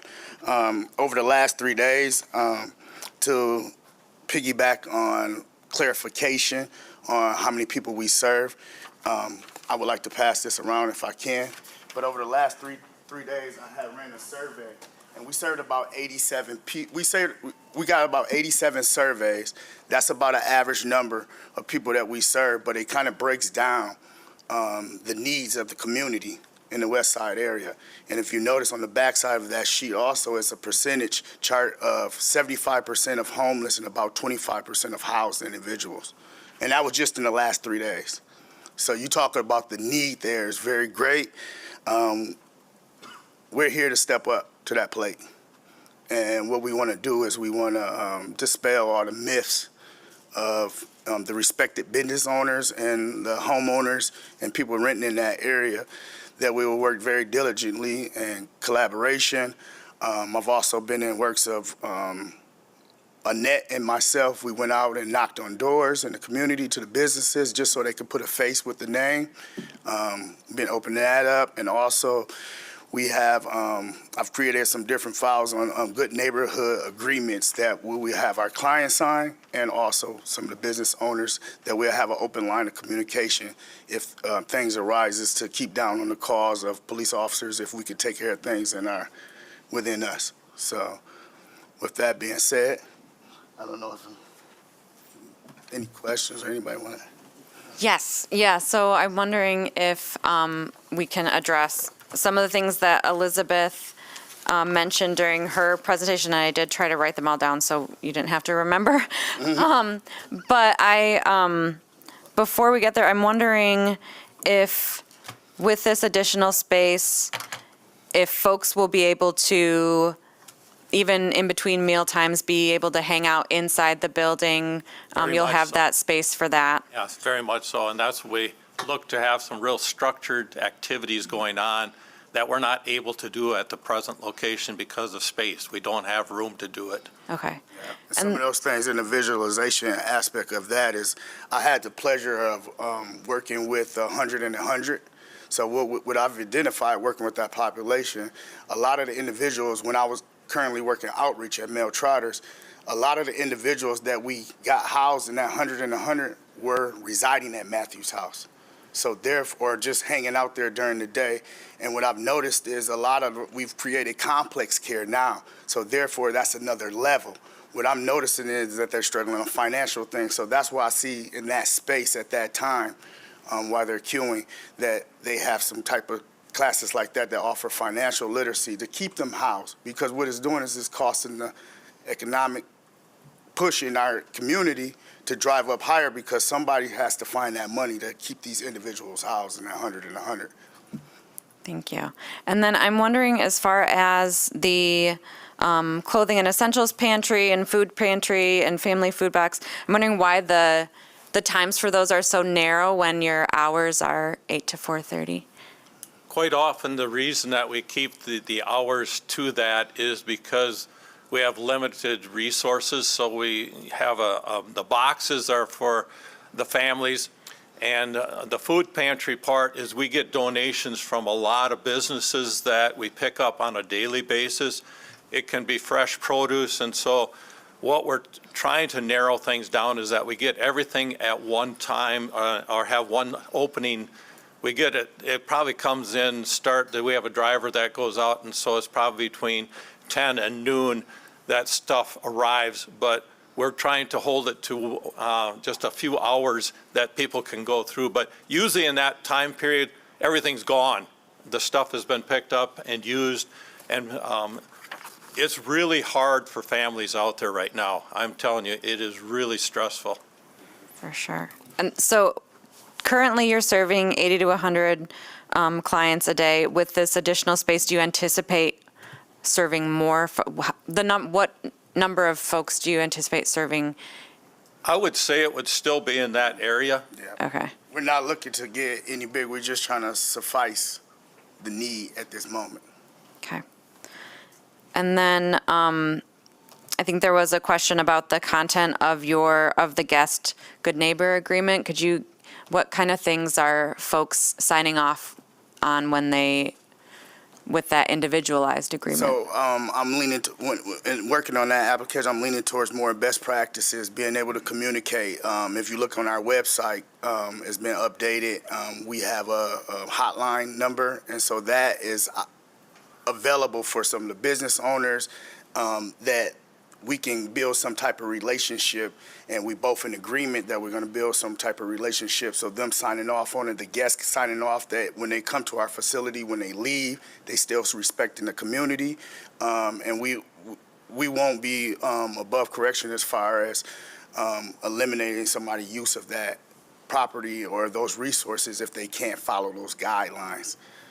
Definitely, but we just want the business owners and everybody in the community to have an option and somebody to reach out to with those concerns. So we've created that platform for them, and also in agreement that if they have something that doesn't require emergency, that they communicate with us and then give us the opportunity to resolve it. Thank you. And then how many daily pickups do you have for food pantry and the family food box? It can vary. Probably the most is 5 different institutions that we pick up from. Oh, no, I mean, how many folks are picking up food from the food pantry? family? Yeah, So sorry. on that sheet that you have, that was over the last 3 days, and that's a good average number of about, I think I want to say 70, yeah. Okay. Thank you. And then it looks like about 25 for the family food box. Yeah, just a box of food. 9 times out of 10, it's usually when the food stamps are ran low, or either what we've noticed is individuals that's getting part-time jobs, they just have enough to pay their rent, but they don't have enough to put food on the table, so they have to decide what to use it for, and so we provide that. And what I've been noticing is that people that show up for that, they come in with a couple kids with them, and the need is great. Go ahead, yeah. So with the food pantry, I'm presuming that people will come in and select what they want, but the food box is something that's pre-packaged, and so between those peak hours, maybe it's on the sheet there, but about how many families are served with the food box? Because that seems to be rapid compared to the food pantry. I want to say it's in the area 20. It was about 20 a week we was doing. But you can probably speak more to that number. I'm only a few weeks in, yeah. Because we're doing it 2 days a week, so it varies, but probably the most would be 20 to 30 with the food box. But it's got a lot of stuff that should last them at least 2 or 3 weeks. And do you anticipate there being more staging of individuals to get in ahead of those peak hours? It could, depending on how the economy goes. You know, there's a lot of variables that play into the services, but yes. Yeah, I think with the seating that we have in the building, I don't think it would be an eyesore to the community if that number increased or not with the number of seating of 100, at least 100 people inside. 140, I think, is what the max is, I think, on it. Yeah. So other than capacity, there's no other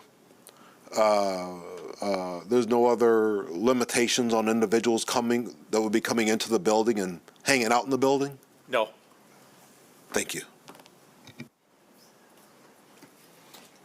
I did have a question, just a clarification upon I think you said the hot number.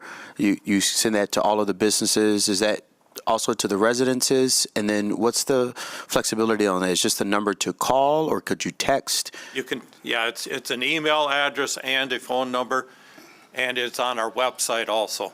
Okay. And let's say you got a person in the community who calls or who texts or emails for that information. They send it to you, you get it. Who's responding?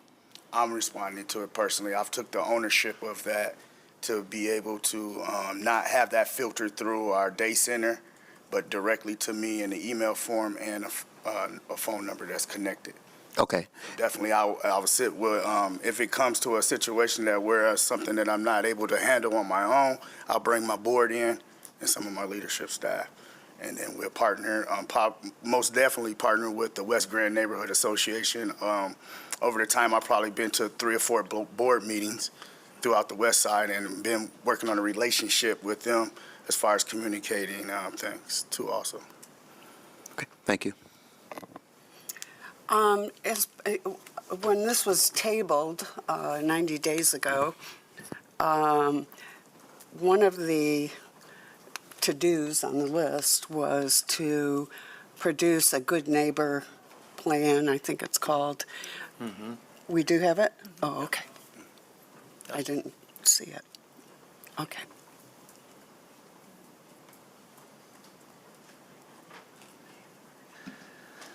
I wasn't able to attend the May meeting, so this is my first time meeting you. It's good to meet you. I was looking back at the minutes, and it looks like there was a commitment to meet again with the West Grand Neighborhood Association. Did that happen between then and now?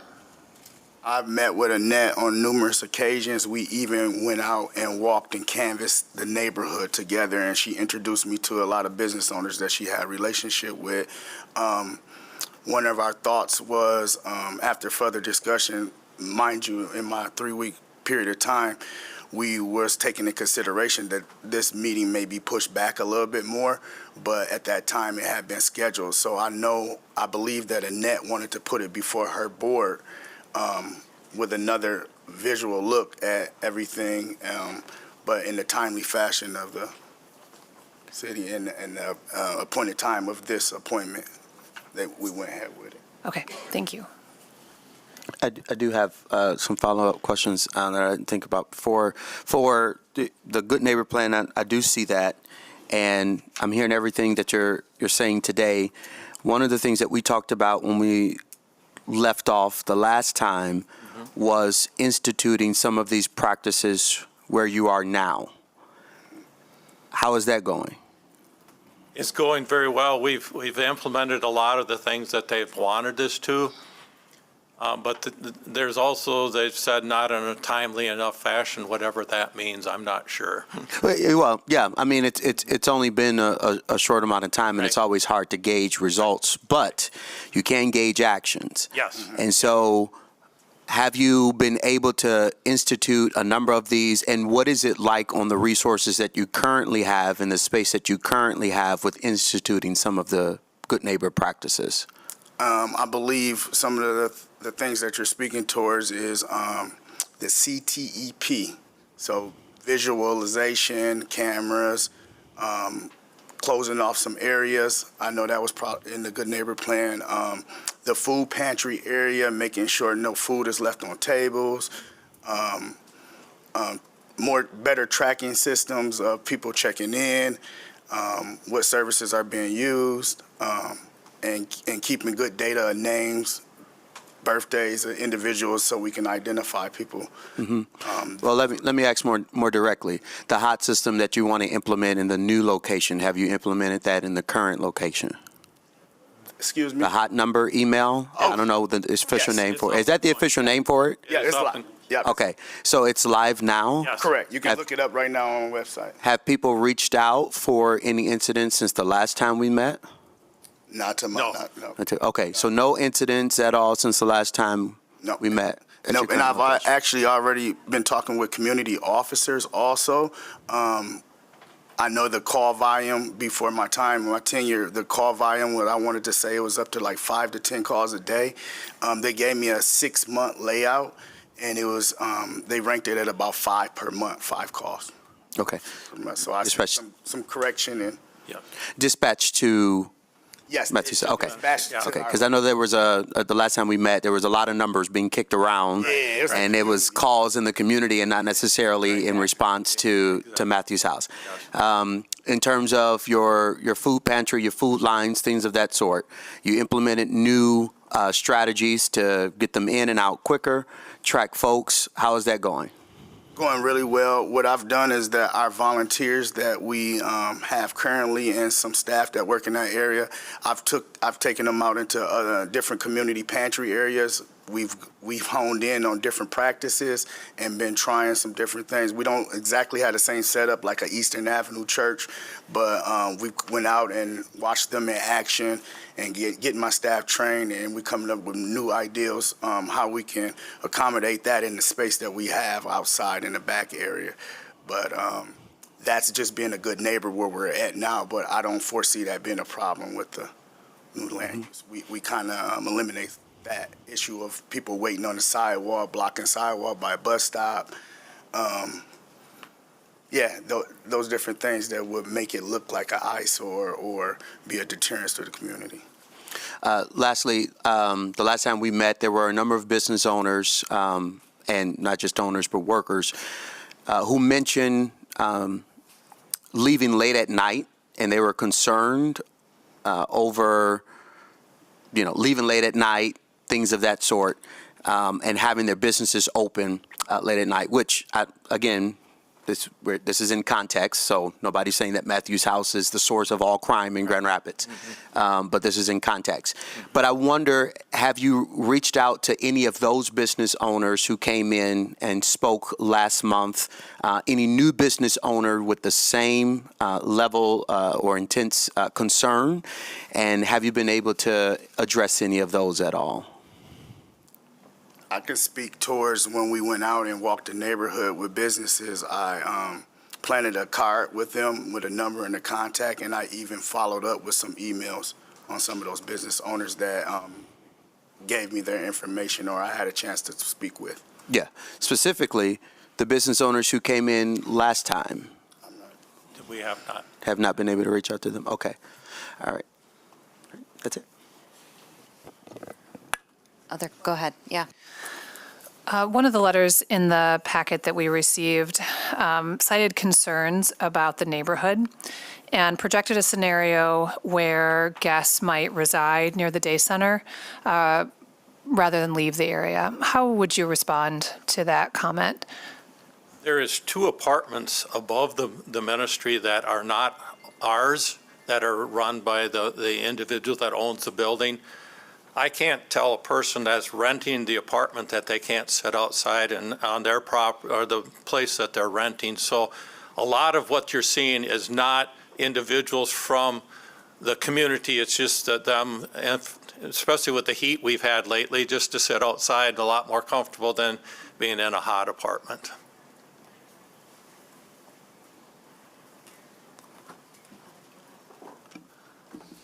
So I understand you've been, working on this a few weeks, and you've gotten with the West Grand neighborhood. I'm just curious why within the last few days we've gotten a letter from them that is not in support of your effort.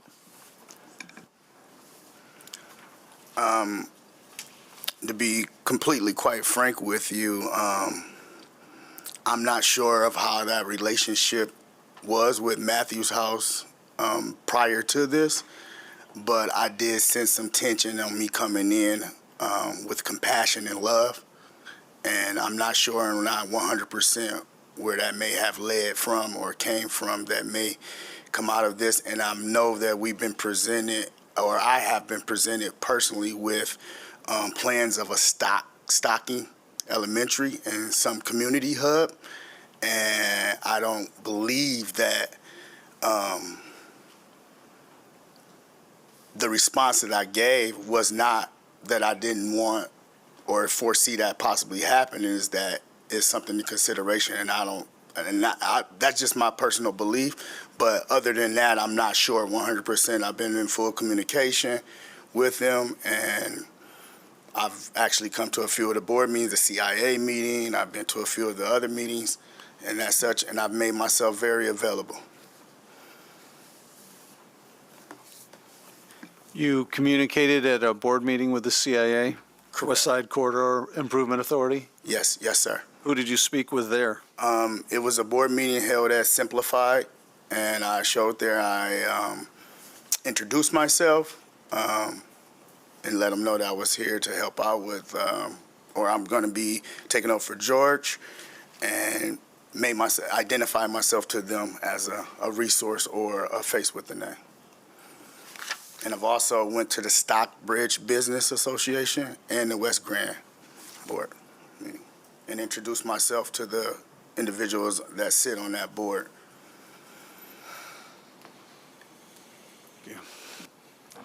I just wanted to point out the letter that we got from the West Grand Neighborhood Organization lists a few that they thought were important for our reminders of issues that they claim remain unaddressed, and I just want to hear your feedback on that, although a few of these you've already discussed, so we don't have to go over those.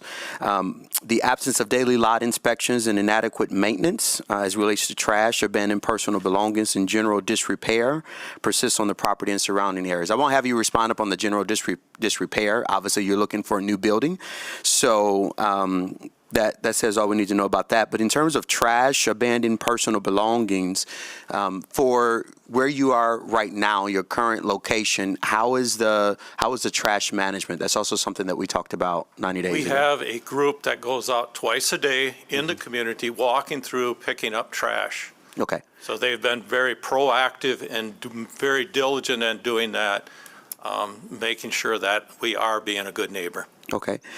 For your property itself, I got trash in my neighborhood too. It's always kids coming from school. They go to the store. They walk through. They leave their trash. Right. I don't blame it on the nearest homeless shelter or a service provider that's providing services for homeless people. I just say those darn kids, and I go out and I pick it up, and then that's the end of that. So I don't expect you to be going through the neighborhood. I don't want to hold Matthews House to a standard to be cleaning the entire neighborhood. That is not your job, right? We are a community and we can do that ourselves. But where you are though, your location, we do expect you to keep that area clean. So how is that? We are very diligent. They are very, we have hours when we're done with the food tables, and then everything is cleared off it and everything's clean. So, and then they go through the neighborhood also, around the building also, making sure that things are picked up. The abandoned personal belongings is one that I thought was particularly interesting, considering that you are a place that services the homeless who don't have items. Right.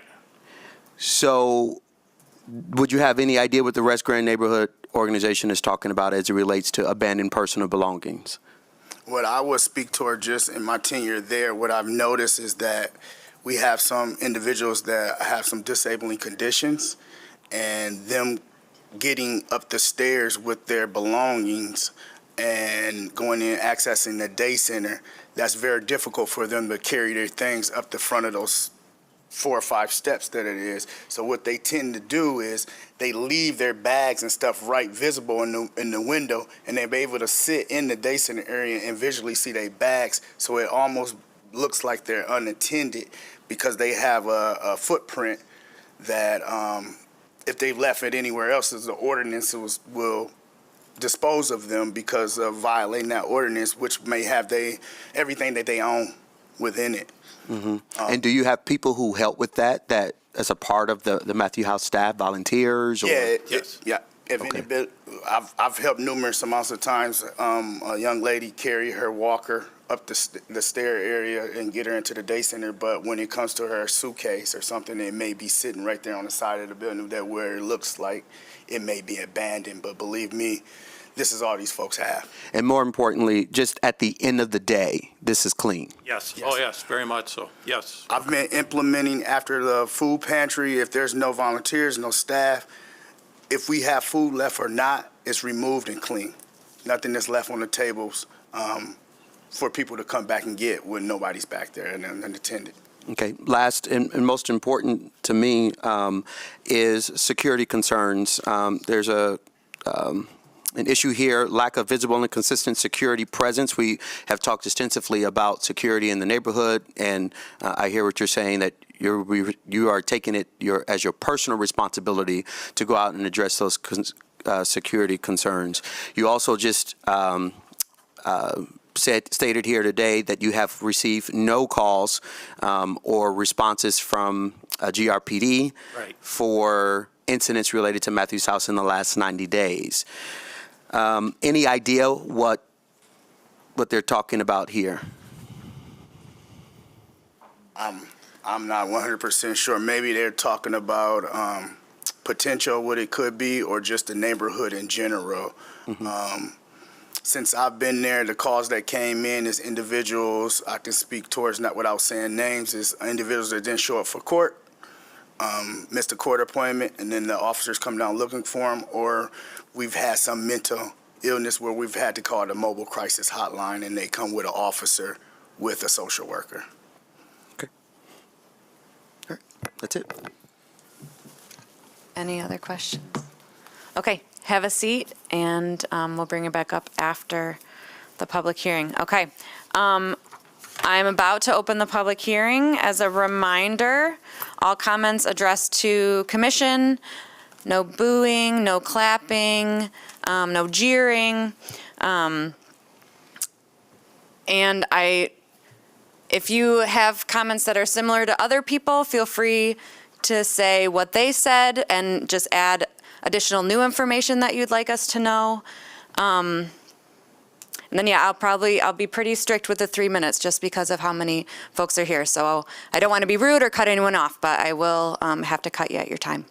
All right, I will open the public hearing now. If you can feel free to queue as well if you want to stand in line to make it. So introduce yourself and give us your thoughts. Sorry to jump ahead of everyone. I didn't get to speak at the last one at the House because there were so many people, but thank you for your service to the city of Grand Rapids and its residents. I live in the city and work for over 40 years. I'm Jeff Joyce from Mira's Family Shoes, Centennial Retailer. My son is 5th generation that works with me for 103 years in my family of givers. We field over 2,000 donation requests a year, and we do hundreds of them that we fulfill. We've helped directly some of Matthews House clients directly, and we also donate indirectly through my church. I believe that we've been blessed so we can be a blessing to others, but I know Pastor George has done great things. I know people that have been helped, and I look forward to them continuing, but I'm very worried and concerned about the building because it's a traditional residential neighborhood, densely residential and traditional business neighborhood, and it would affect my ability to make a living. We actually had trouble covering the schedule, and 3 weeks ago to the day, it was Thursday, July 24. It still upsets me. 5:38 p.m. We had an individual experiencing homelessness and other problems that expose themselves to our night crew, and before they 2 ladies, we already have trouble covering the night crew, and I got the call and they did not want to call the police because the person didn't understand and didn't want to be a problem or a burden on the police or have that attention on themselves. So I'm having trouble with the night crew already. They talk about security, and I don't have security. I can't afford it. I'm the security. I'm also the maintenance man. So for over 40 years, every day I get out of my car, I clean the lot, and I go in and I clean the bathroom myself, glamorous life of a business owner, and I've done it for over 40 years. And then I hope my day doesn't get worse.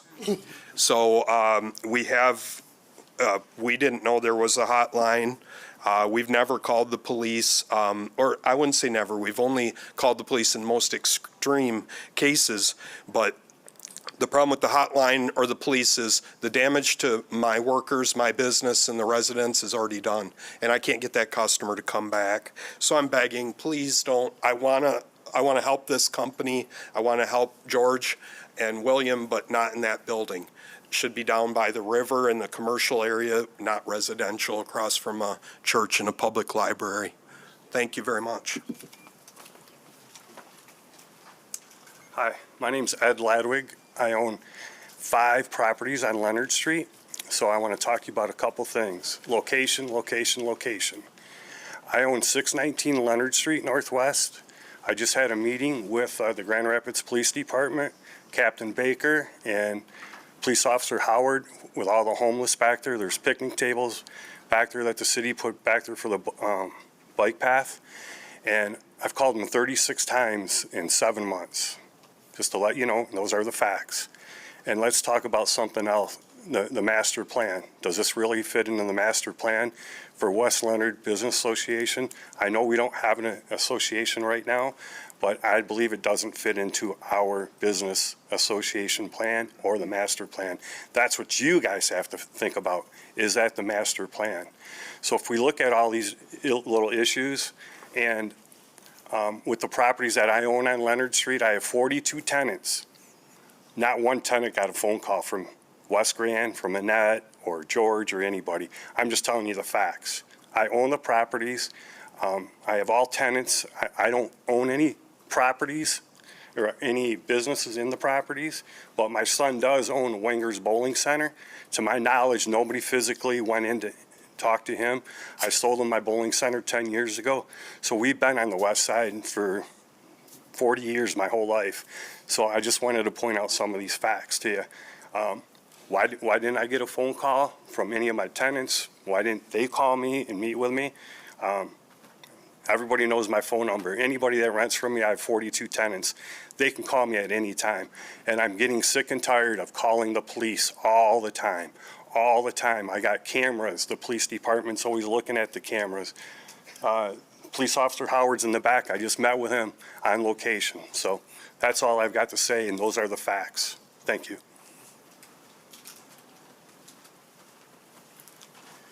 Good afternoon. My name is David Matthews. I'm not from the west side, but I'm from the southeast side. I'm from Franklin and Eastern, and I hear all about the homeless and this. Where I come from, it's killings. It's not homeless. It's we don't care about you. I met Pastor George.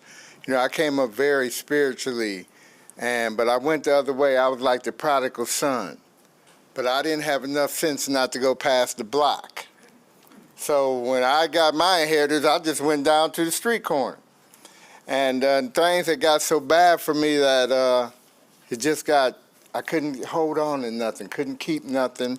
And I learned to be a realist in my life. And I met Pastor George, and he came and got us from the side and took us over. And I remember telling him, "Man, I'm so hungry, my stomach hurt." And then he took us to Trinity Church, and I said, "I'm so full, my stomach hurt." You know, and I said, "Wow, look at this." Then we had, I don't know, you know, this is new to me, but when I came in, we had computer classes. They had showers. They still had the lunches. They had things where they would get the neighborhood kids. We go to Michigan Adventure. You know, those type of things is what seeded me. I have 18 years clean off of crack. I can't stay long because now I'm a member of society. I have to go help my grandson go to school, you know, and I'm looking at myself, and I want to thank these guys. I'm known in Coopersville. You know, I go to, sometime I got a member in here that I meet in Coopersville. This is a good program. You know, this program is really about the individual. This is the program about when you don't want to talk about your son because the uncle molested him, who do they go to? This is the program that they can say, "I don't want to talk to mom and dad. I want to go talk to somebody that can't tell nobody that knows me how I'm really feeling." You know, for me, myself, it helped me uplift my spirit. I was spiritually sick. I could find something to eat. I could find something to do. I'm not going to die, you know, so something's going to have to happen. But when I realized that it wasn't the other people, that it was me, and I had to take time to search myself, and they helped me do that. He had a book on spiritual warfare, and now when things come, you know, I used to say I have to get to God quicker. Now I have to say, all I had to do is say, "God, see what they doing to us?" I don't even have to get there. He's right here with me, and I'm blessed for that, because that gives me a peace of mind and a peace of freedom to where I can look at things, reality. If you have a problem, and you want to talk about it, or your daughter or your son, and you say, "Oh, little Timmy's just messing up and I don't know what's wrong with him," that's where you send it.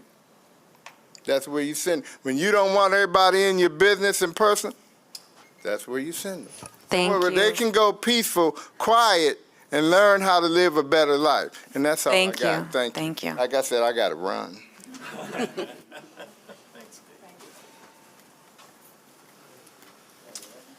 Planning Commission. My name is Al Polisi. I'm chairman of the West Grand Neighborhood Organization. And you've already seen this letter. I'm here to make it apparent and transparent for the audience. So on behalf of the West Grand Neighborhood Organization Board, we are writing to express ongoing serious concerns related to Matthews House's ministry special land use request for the property at 1050 Leonard Street Northwest. While the commission postponed the vote for a matter of 90 days to allow time for review and improvements, it is our observation and experience that Matthews House had not taken the necessary good faith steps to the community's expectations or the conditions outlined in the Good Neighbor Plan. In particular, the following remain unaddressed and continue to impact the safety and quality of our neighborhood. 1, the absence of daily lot inspections and inadequate maintenance. 2, the lack of visible and consistent security presence. 3, the ongoing challenges related to food distribution and unmanaged congregations. 4, the insufficient engagement with local residents, businesses, and organizations. While we recognize the importance and vital services of Matthews Houses that they provide, we strongly urge that any approval of this special land use be contingent upon the formal integration of the Good Neighbor Plan as an enforceable condition with clear accountability measures. Until these conditions are met and demonstrated through sustained action, the neighborhood cannot support the proposed expansion of operations. Thank you for your consideration.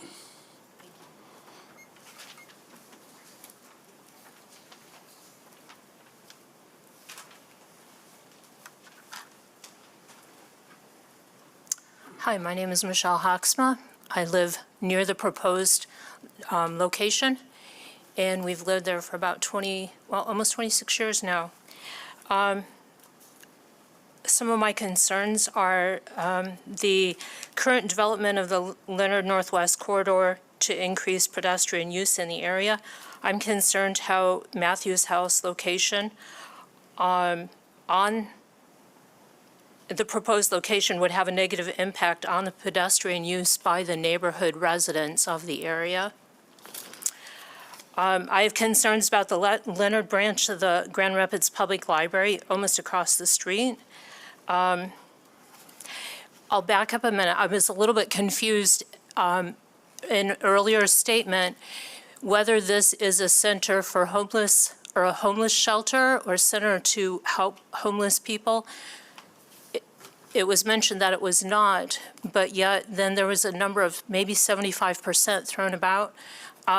So I will just assume that there's going to be a number of homeless clients. Whether they're going to be staying at the Grand Rapids Public Library there across the street, that's a concern of mine, although the library is a public building. It's a library, not a center for people to just hang out in all day. I also have a concern about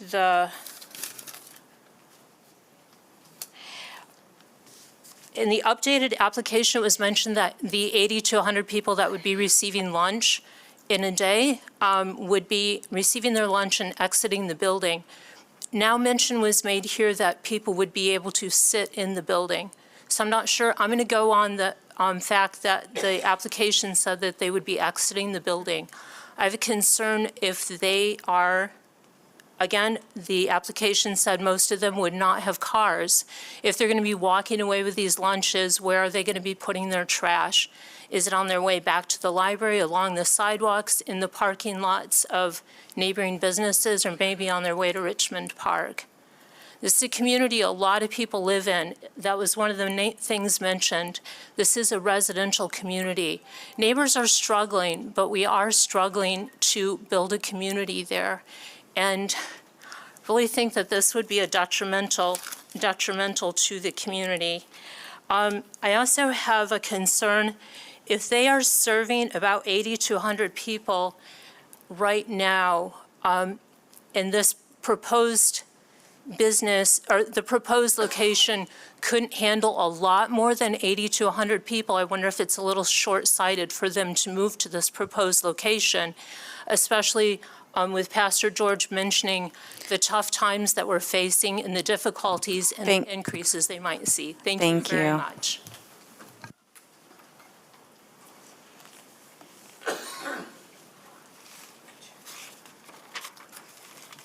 Ladies and gentlemen, thank you for letting me come speak. My name is Edward Quakenbush. I live at 912 Crosby Street. I'm a member of the Neighborhood Association. I know from talking to the leadership of the Neighborhood Association that some of them have personal things that they want to do with the property that Pastor George has other than what he wants to do with it. Addressing the issue of the gentleman saying 36 phone calls for problems with people in the neighborhood. You have to understand that there already are homeless people there. And Pastor George isn't even there yet. They're sleeping in the church building across the property. They're at the public library. I meet them at the McDonald's when I go there. I'm predisposed to buy them meals if I see that they haven't eaten in a while. The problem exists and nothing is being done in that area at all.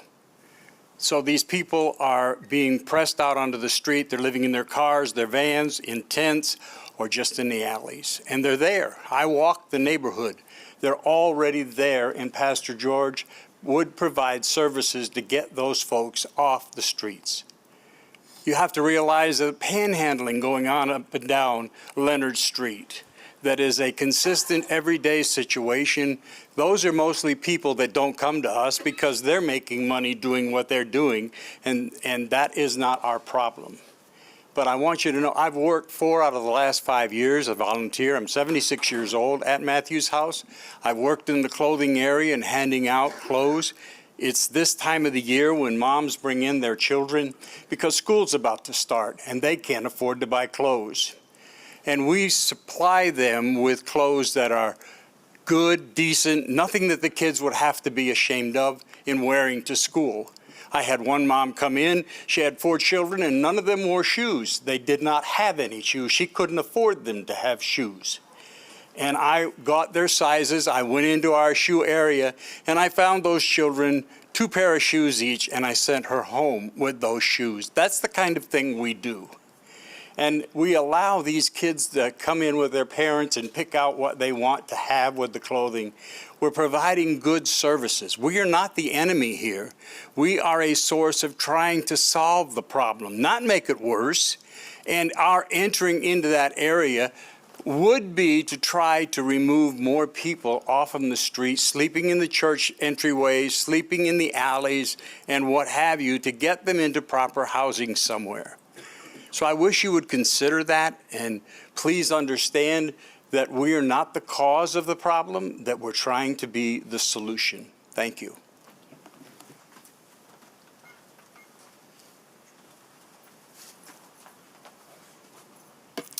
Hello, my name is Scott Bloom. I'm both a resident of the West Side and I'm the executive director at the Other Way Ministries. We do community development on the West Side on West Fulton. And I'm here to give public comment in support of this special land use permit application for a couple of different reasons. Number one, I just want to thank this group for the insightful questions, the direct questions. It's been good to listen to, and I appreciate the due diligence and the responses that I heard. But really, this comes down to trust, right? Once the paperwork is in order, once everything is decided, we need to trust this organization. So I'd like to just lend support because we share in this work on the West Side. I can speak to the organization that they are a trustworthy organization. I personally know Will, I should say professionally. He's been at the Other Way at the Mel Trotter Shower Trailer for several years. I'm very excited about the future. He's a communicative personable individual who is respected in the community that they serve, and I just think good things are coming. I'd also just like to speak and give testimony as an organization that does this work in a business district that is next to low-density residential, almost the exact same scenario for 60 years on West Fulton. And I would just like to say that I believe we enjoy a good reputation in the neighborhood. I don't believe that the neighborhood has collapsed on itself for having services offered in that space. I believe that we're a blessing to the community, and I believe that our neighbors are a blessing to us. And I don't see any reason why that same thing couldn't be true in this new location. I would also just like to say a vote to not allow this to happen, I believe, is the same as an approval for it to continue to happen where it's already located. And I think we've heard enough here, and I hope that in the last 90 days, you all had a chance to drive by if you've never seen it. It's constrained, and I think that's where all these problems are coming from, or at least the great majority of them. So what I would suggest is, instead of saying no to this new location, which is essentially, yes, let's keep them in just a residential area, which is not best for those neighbors, this organization, or the people they serve. Let's allow them to expand. Let's allow them to have the space they need to do more and better work and enhance what's already going on. Many people have said it already, this problem isn't going anywhere. We need more places in more neighborhoods that are ready to step up and do something. So I strongly encourage this group to allow that to happen, and I thank you for your time. Thank you.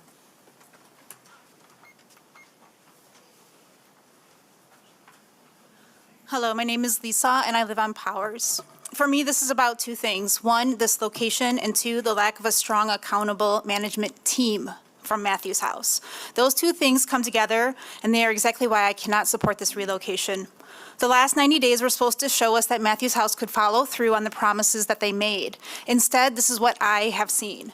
Loitering before and after hours. They promised on-site security to prevent it, yet I see no visible security presence, and the loitering continues. It blocks the sidewalks and spills into the neighbors' yards.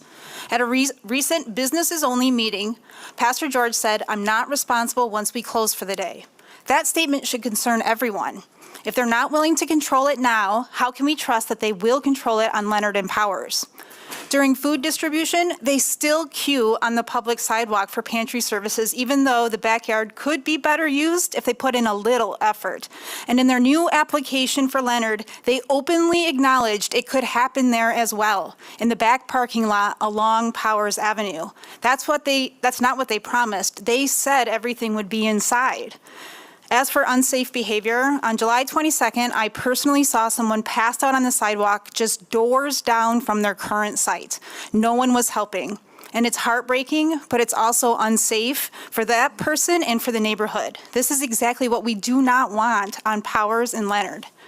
They also promised outdoor trash and cigarette bins. There are none.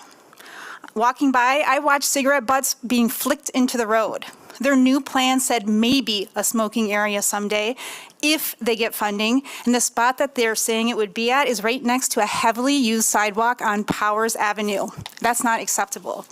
Finally, the shopping carts and other belongings that block the sidewalk each day at the current site, I haven't seen a plan for how they're going to deal with that at the new location. And now they want to add a weekly health van that's in the application and put it in the back parking lot. That's right along Powers Avenue. Another service being conducted outside when they promised indoor-only plans. These aren't little oversights. It's a pattern and a preview of what's going to happen at Leonard Street. So what I'm describing doesn't fit special land use, which is supposed to strengthen our community's social well-being. I'm asking you to vote no because what I love most about my neighborhood are the open sidewalks that we walk every day, and I stop and I talk with my neighbors, and their open front yards allows me to do so. When I walk through 6th and 7th Street, the front yards are completely enclosed with fencing that those neighbors felt necessary to put up to keep people out and so that they could feel safe. If they bring that to our neighborhood, everything about our neighborhood and the character would change. And how we interact with our neighbors would too. So I'm here at the request of my neighbors to ask you to vote no. Thank you.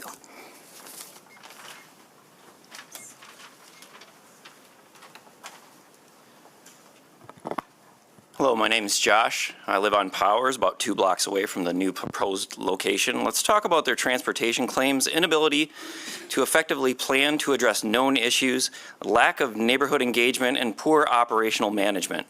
Transportation claims. They claim that and are relying on Leonard Street to be bicycle-safe road. As a regular bicycle commuter, I can tell you that it is not.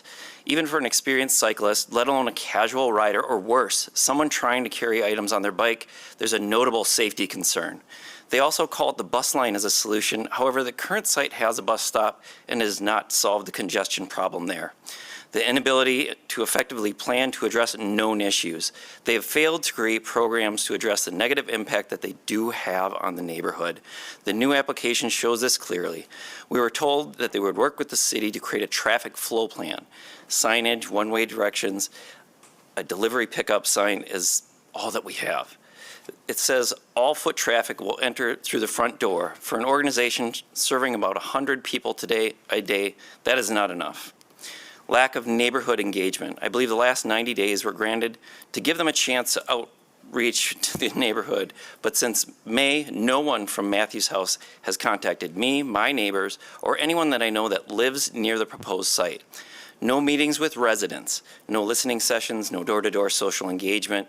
It shows that they have little interest in addressing the actual concerns of the neighbors. I expect that behavior will continue.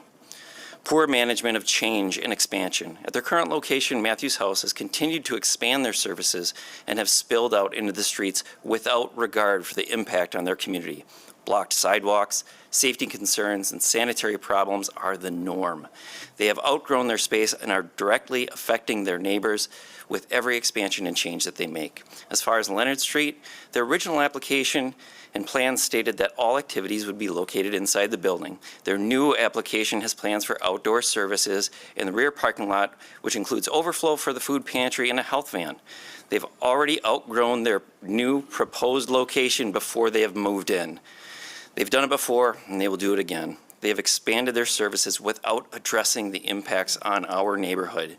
Even where they have developed some attempts to address known issues, they are rarely effective, and often Matthews House tends to stray from their plans as time passes. They've provided no evidence that they can operate in a way that aligns with the character of the neighborhood. I urge you, please consider the absence of action, the absence of outreach, the absence of operational discipline, and the ongoing unresolved problems. I'm asking you to vote no.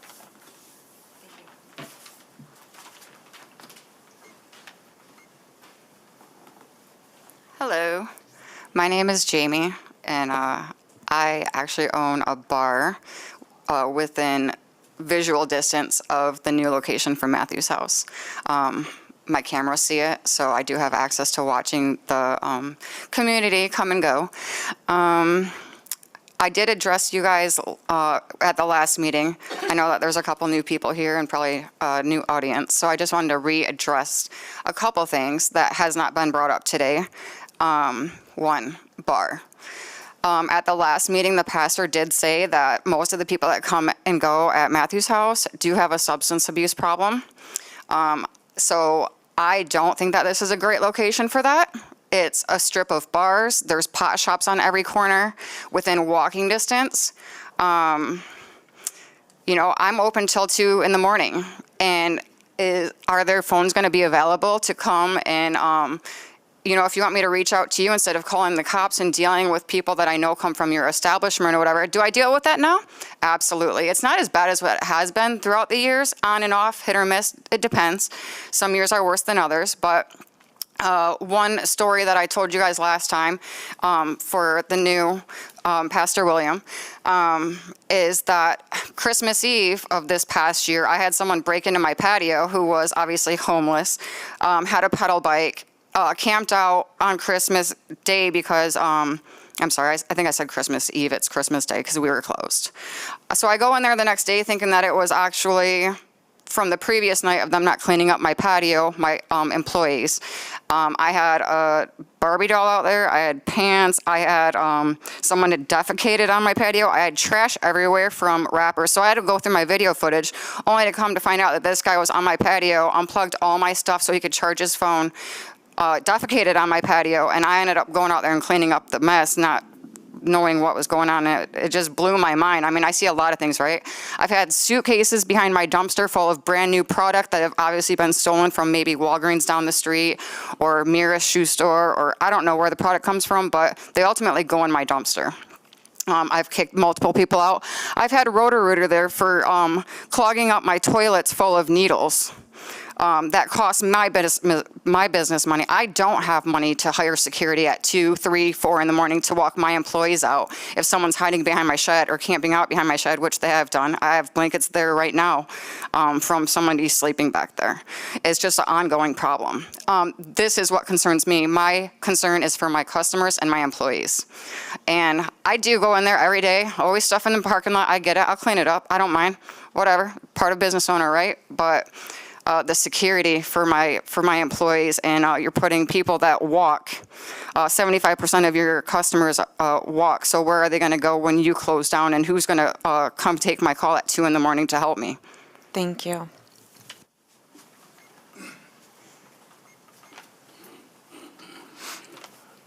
Hello, my name is Todd Van Acker, and I live 2 blocks from the proposed location.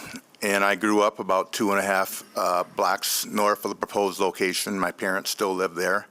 My niece lives a couple doors away, so I know the neighborhood. My whole life I've been in it. One thing I want to point out is that I think that's been missing in a lot of statements people have made is that, so they're like they were just talking about with the PlayStation and some of the things that she's experienced there. That is being experienced largely because of where Matthews House is now.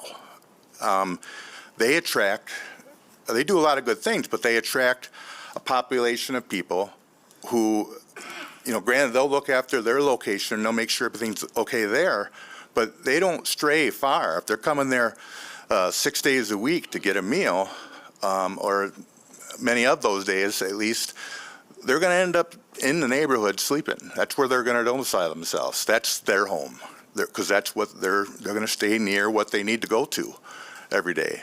And so you got Matthews House where it is now. Now you're moving it up into a more residential area.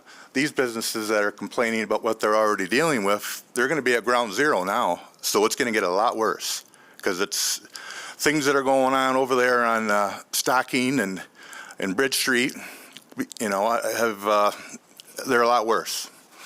And if you look at the map up there, you can see all these streets that go, the alleys and the streets that go behind Matthews House. That's where these people are going to be going up and down. They're going to be throwing their trash, throwing these food boxes, their syringes, their liquor bottles. They're going to be using them as toilets because they're not going to have anywhere else to go. So we're going to need fences. We're going to need cameras. Our children aren't going to be able to play out in the yard as safely and securely as they used to. Kids aren't going to be able to walk around the neighborhood with the same type of freedom and security that they used to. It's going to affect our real estate value. It's going to affect the characteristic of our neighborhood, and it's just not going to be safe anymore. Like I say, I've hanged out a lot on Stocking Street, and I see a lot of what goes on later at night when those people don't have anywhere else to go, and they're just hitting on people up and down the street for money and bothering people. It's not safe, and it's not something that belongs over in a neighborhood that residential. That neighborhood was zoned that way originally for a reason, because it was a starter neighborhood for families, and there was schools nearby. So, I'm out of time.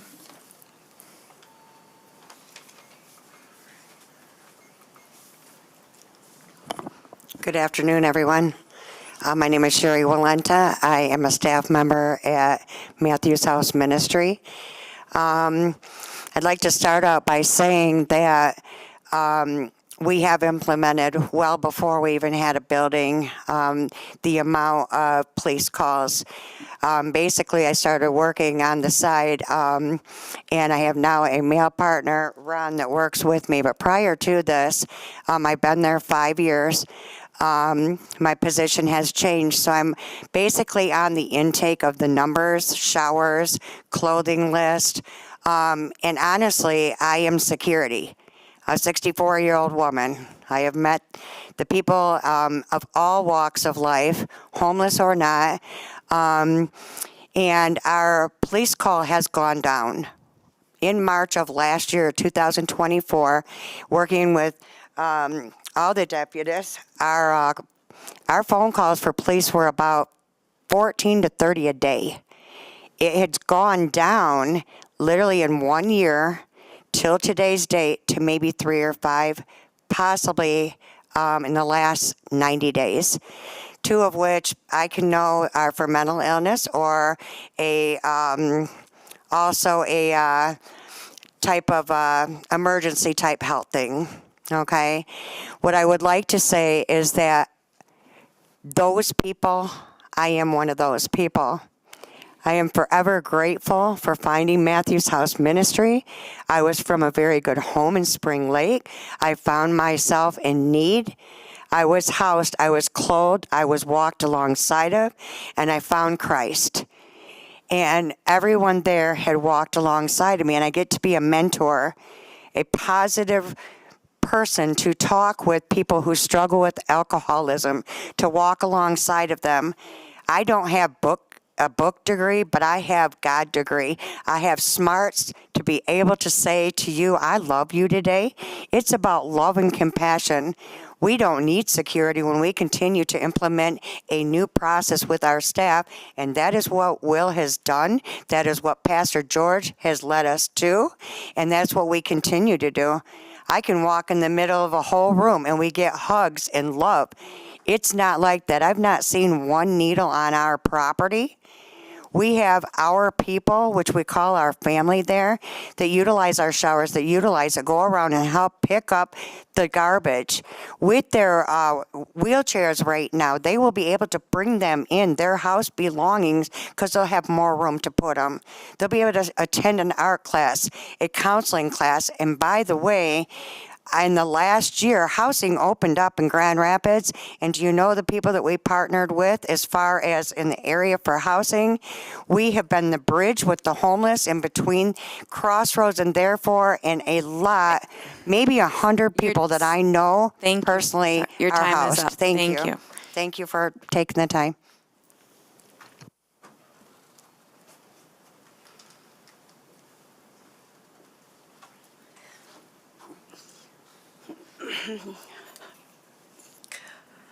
My name's Maria. I'm one of the garbage that walked through Matthew's house. I littered. I did everything bad. I find it really hard that I'm here right now. This wasn't me. This was not me. I have shoes on my feet, I have socks. I have my hair up. I have my war paint on. I can talk to you.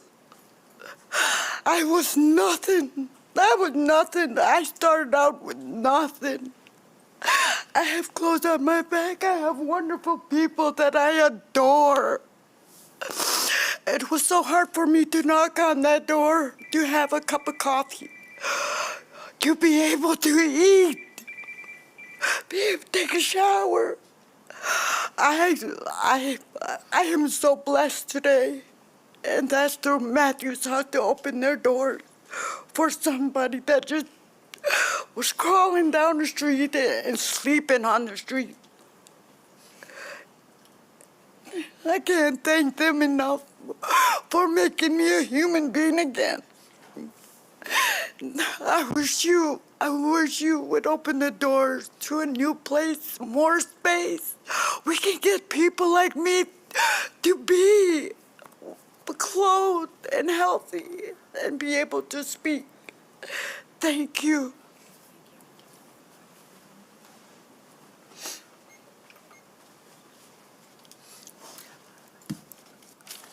I'm kind of choked up right now. Matthew's house is not the problem. We always had the homeless. We always had the unhoused. We always had the drunks. We always had the druggies. We've always had them. Matthews House is a solution. Matthews House is a solution. I mean, I'm a landscape designer. I told you that I've hired people from Matthews House. One of them used to live on the side of the railroad tracks. Now he's got 2 acres up in Newaygo. There are success stories. That's one. I am down at Belden Brick and Supply because I'm a landscaper, meeting with clients often. I'm often there on Saturdays before they open and often there in evenings when they're closed, meeting with clients to make their brick selections. If you've ever been to Belden Brick Supply, they have one of the most fantastic outdoor showrooms you ever seen in your life. If I was homeless, let me tell you what, that's the place I would hang out. They have beautiful places to lay out. They've got chairs to sit on. They got benches to sit on. They got fire pits. They don't work, but they have all those things. I am there before they open and after they close.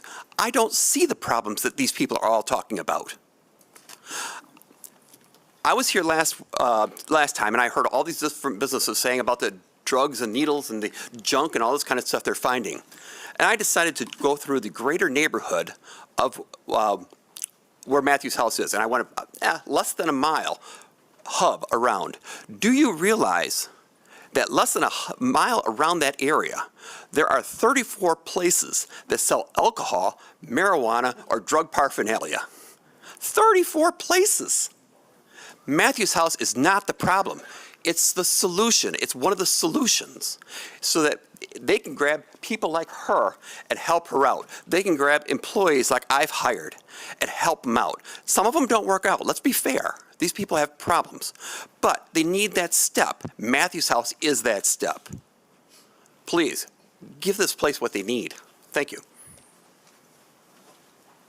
I'm sorry, sir, did you say your name for the record? Oh, my name is Bruce DeWitt. It's spelled with a lowercase d, e, space, capital W-I-T. Thank you.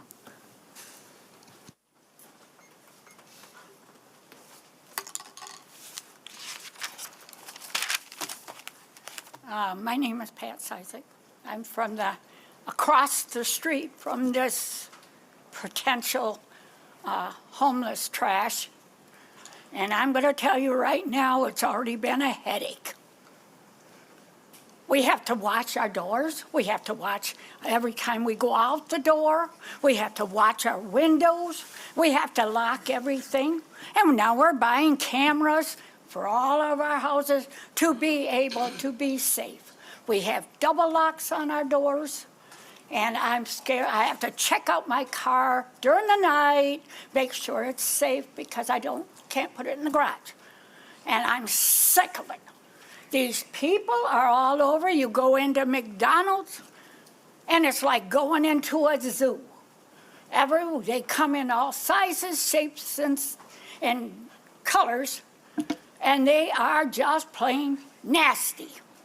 I'm tired of them begging, I'm tired of them being rude, and I'm tired of threatening.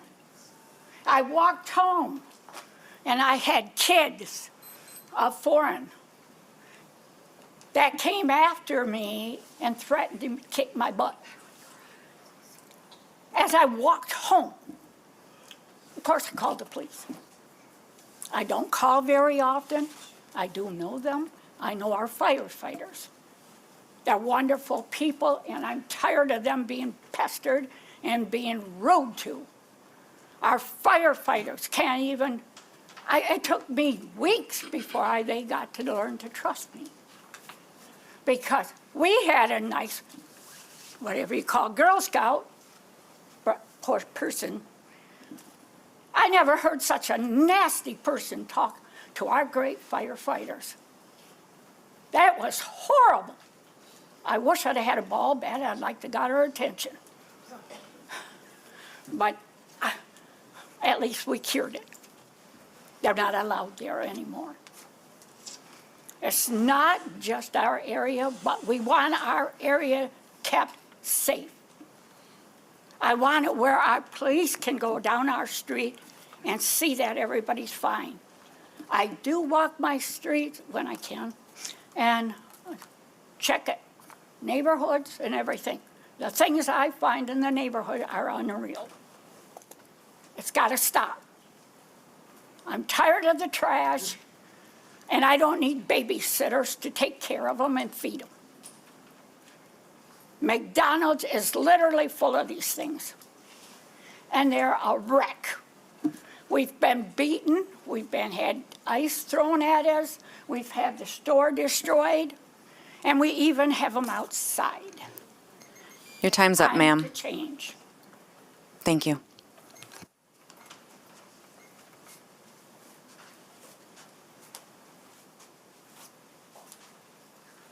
Hello, Carl Williams, resident, 66 years old and employee at the Other Way Ministries. Moved here from Saginaw 30 years ago, and I have walked with Matthews House for 14. And we also have a pantry. If you imagine how much 25 pounds of food will last you, as opposed to, say, 30, 40-pound box for a family of 4. Kids can eat that up in a day, okay? My point is, if we said no to everything that came against us, what kind of people would we be? I'm saying I think we're in a position to have, to take an opportunity, like they said, it's a chance, to be on that end of helping a situation that is not getting any better. Try to find housing for homeless people who are only coming in with $1,000 or less a month. That's something. Food stamps are being cut. And I'll tackle the elephant in the room a little bit. If the Medicaid get cut, we're going to need 3 Matthews houses. I'm just trying to say I think we have an opportunity in front of us to step up and show the nation or whatever, if that matter, that we can do better. We can do better. So in closing, before the music starts, so thank you for the opportunity, and I hope we can coexist with all these situations we are facing, all of us. And so I just think we have an opportunity to shine. And this is one of them. Thank you.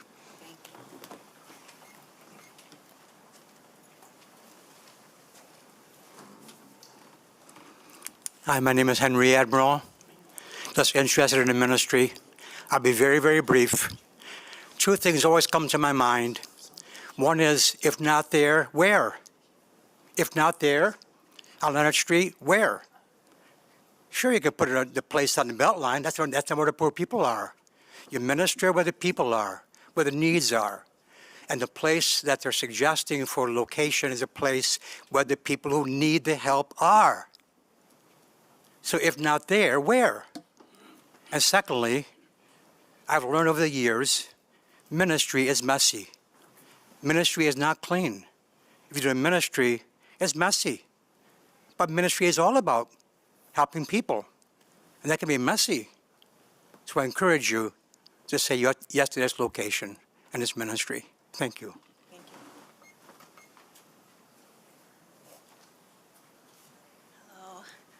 My name is Linda.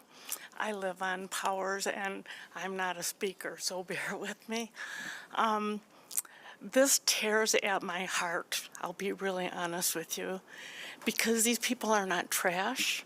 They are people created in the image and likeness of God, and He loves them, and that hurt me to hear. I have really mixed feelings about this project. And I've gotten a little bit more nervous today, listening to the fact that we're at a point where we're supposed to be voting, and everything still seems very vague and unsettled and not set. And so what do we vote? I don't know. This will impact me personally, and maybe I am naive, but we don't have a homeless problem in the Leonard and Powers area. I'll be really honest. I've lived there since '90.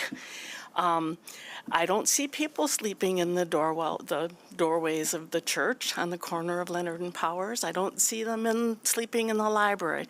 Now, granted, I'm not out 27 looking for that, but I don't see evidence of that when I go to those places.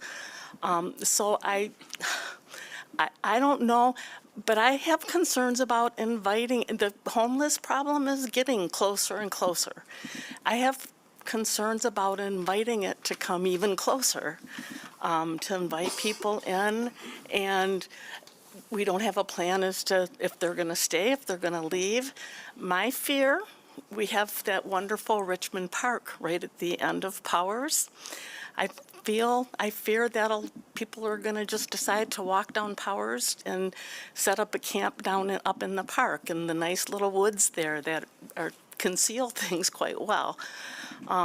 That concerns me because, again, that park is one of the treasures of our neighborhood, and that concerns me. I don't know. I wish I could tell you what I think the answer is. I'm concerned. I'm not a speaker, so I'm going to probably shut up now and go. But I also want to say that these are people, and they're precious, and I believe that what Matthews House is doing is great.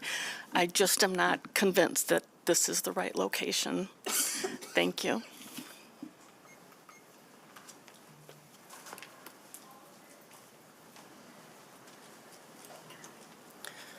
Hi, my name is Shane. I live on Powers Ave. You received 7 emails and letters in favor of this rezoning for the meeting today. You received 52 emails and letters that were opposing this. I am also opposing this. A nearly 8-to-1 ratio of opposing versus support should make it clear to you guys that the people you're beholden to, the residents of the city, are against this. The health of a neighborhood can most easily be seen through its children. I've lived in many Grand Rapids neighborhoods over the last 10 years, and I can say I've seen more children playing on Powers Ave and the surrounding neighborhood and alleyways than anywhere else I've lived. I received more trick-or-treaters on Powers Ave than I did when I lived in Heritage Hill, Midtown, or Easttown. The movement of Matthews House would put this indicator of a healthy neighborhood in jeopardy. This is a day shelter, not a long-term facility. This means a significant number of people will stay at or near this location overnight with nowhere to go and nothing to do. This often brings open drug use, petty crime, and a variety of other unsavory behaviors that currently do not occur in this neighborhood. The children that live in this neighborhood all play in the streets and alleyways on a daily basis. This would make those children unsafe. I firmly believe the safety of the children in the neighborhood should be given the highest priority. Like the West Grand Neighborhood Association said, Matthews House has not met the criteria they've laid out in their Good Neighbor Plan. They only have 3 days' worth of statistics about how many people they serve. This speaks to very poor management. Finally, this would make the corner of Leonard and Powers much the same as the corner of Division and Cherry. Unfortunately, the general public do not feel comfortable walking past this corner. In regards to Power and Leonard, this would mean people would not walk from north of Leonard, would not walk to businesses like the Westsider, Dairy Queen, Lewandowski's. People will also not walk east to west down Leonard. They will not walk to Freewheeler's Bike Shop, Arnie's Bakery, the library, Helping Hands Thrift Store, PlayStation Pub, River City Saloon, Vidiot's, the shoe store, and many other businesses. You've invested in making West Leonard a more walkable section of the city by redoing the road, expanding the sidewalks, and updating the bus stops. These upgrades will all be for nothing if you allow rezoning that makes the people and young families in this neighborhood feel unsafe. If you want to continue building a strong, safe, walkable community on the West Leonard corridor, you will not allow the rezoning. Thank you.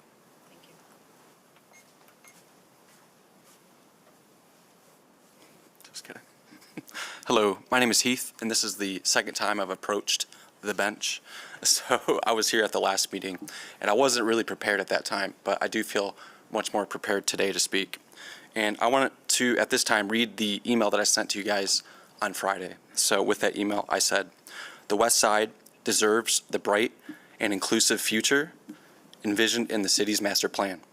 Leonard Street in particular holds immense potential, not as a corridor for duplicated services, but as a catalyst for sustainable economic growth and community vibrancy. While a business is highly preferable at this location, I think at the very least, we could alternatively prioritize housing, more housing development in place of this community center that's being proposed. Investment is pouring into Grand Rapids now. The city's appeal is at its highest. What was once a relatively dim or bland outlook has become a decade-defining opportunity. Just 5 to 10 years ago, the West Side's potential was aspiration. And today it is both tangible and actionable. We've reached a tipping point where the neighborhood can truly flourish, and it would be short-sighted to constrain that momentum. If we eliminate the opportunities for businesses to establish a foothold during this pivotal growth phase, we risk forfeiting a future that the Westsiders and the broader city deserves. They've longed and waited for it. Grand Rapids is the benchmark for quality of life, affordability, and economic opportunity. The benchmark. Jobs, tax, revenue, and the prosperity for residents must remain central to our planning. This city is home to over 1,400, Grand Rapids, the city, 1,400 religious organizations, and 5,300 additional nonprofits. While it may seem compassionate to continue expanding support-based infrastructure, the data suggests we already have significant capacity and coverage. What's needed now is not more footprint, but coordination, collaboration, and a strategic alignment across existing organizations, including Matthews House, sistering churches, etc. So this reinforces the importance of, my apologies, it's a timely reminder for all of us to prioritize thoughtful stewardship. So thank you.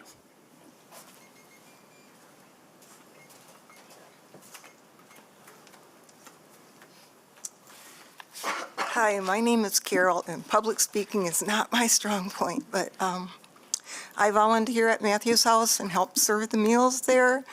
And we always say those people, compared to other people, and they're not those people. I walk in there, I'm not afraid. I'm not afraid of them. They're so sweet and they're so thankful. And you give them food and they're like, oh, thank you, thank you, thank you. So, they're there for a meal. They're there. Their friends are there. They're hanging together, but not on the street, being rowdy. I'd walk through there. One of them has a little pet dog. She comes with a dog carrier. Her dog's name's Oreo. She don't have money for dog treats. But they're just so sweet, and they're just like us. We're more blessed, and we want to help bless them. They need help. They're not there to cause trouble. I walk through them. I'm not afraid of them at all. I sat in front of the building waiting for my ride the other day. They're all sociable. They're talking to you. They're sweet. Nobody's like in your face. You don't feel threatened. They're so thankful for the meal. They're just so thankful for that meal. And can I have a second hot dog? They're afraid there's not going to be enough food. They come back the line a couple times. They're just so hungry, and they're just so needy. And our job in life is to help others. And I get too emotional on this because Marie about broke me there, but they're just like us, but they have not had all the opportunities. And I think this is a beautiful service to be able to offer them on the Northwest Side. And even the ones that aren't from Matthews House might go there, yes, but they're there for meals and they're there for clothing and, boxes of food so they can feed their families. They're not like us. We just go home, we go to our refrigerator, take out food, fix a meal. They don't have a house to do this in, and we need to find housing for them and medical care. Some of them come in and they're sick. You can see they're sick, and that van coming in to help them is only a blessing. It's not, they're in the parking lot. Who cares? Mammogram machine trucks go around and do this and nobody complains. So I think services that would be offered in that location in particular would be very, very good. McDonald's is down the street. Anybody can go in there. It's not like they're going to go there and cause a scene in McDonald's. They're there to be at Matthews House with their friends and the people that love them and can provide services they need, housing for them. an imaginable type of help. They come there looking for help. They're not there to cause trouble, and they're just so thankful for the services. Thank you.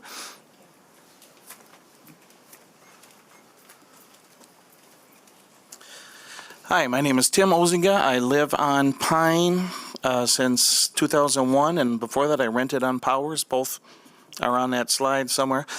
I'm basically not in favor of this. I acknowledge Matthews House does a lot of good things, and that's great.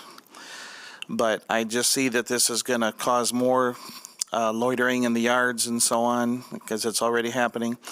And there's a local church that has a food drive on Thursday morning, and so we've already got issues with, before it opens, they wander the neighborhood, and people are smoking in people's backyards and so on. And it sounds also like Matthews House hasn't quite hit the bar in terms of what the city is asking them to do, so I would recommend a no vote. Thank you.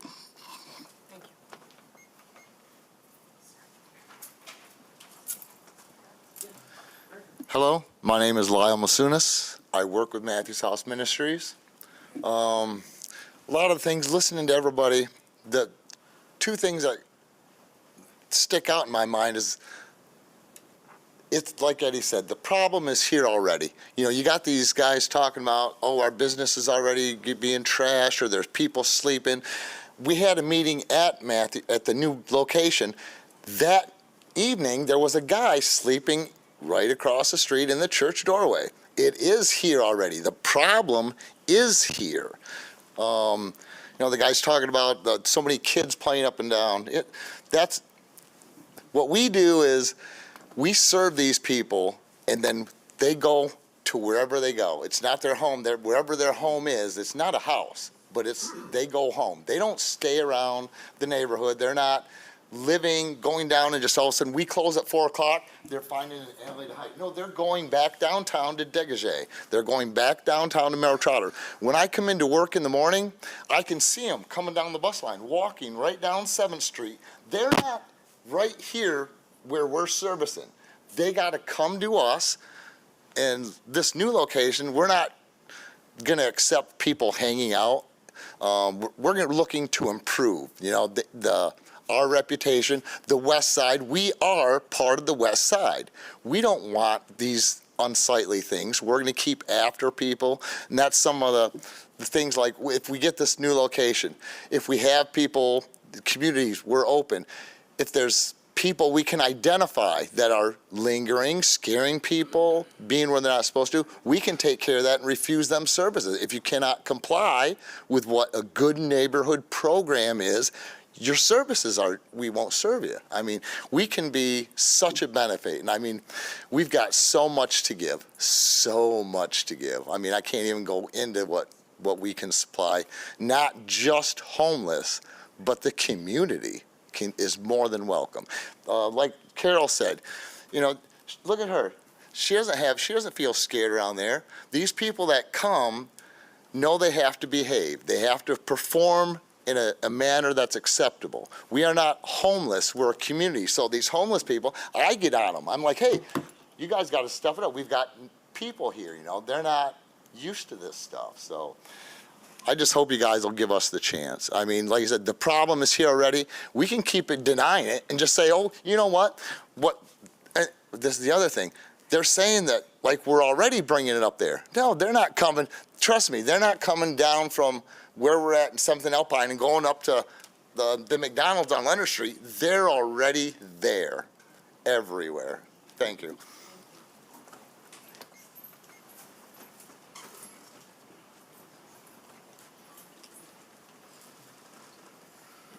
Hi, I'm Gary Mulder. I live on Bristol Avenue, about 2 miles from this location. I see you have a dilemma. The need is great. The issues are significant. So what do you do? I question whether no is really an option because of the great need. But there's new leadership coming at Matthews House, so I'm wondering whether you should consider taking on the West Grand Neighborhood suggestion is be contingent upon a formal integration of the Good Neighbor Plan as a condition. Just a thought.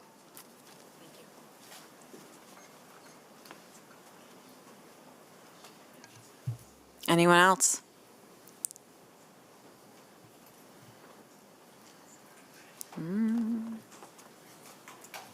Okay, I will close the public hearing. Thank you all for sharing your thoughts with us. Would you all like to come back and address any of public comment?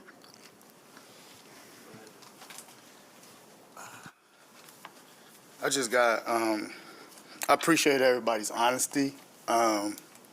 I think that's what's going to create growth in the relationship and being good neighbor care and being a good neighbor.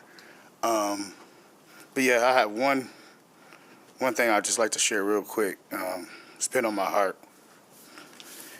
Fear. So false evidence appearing real.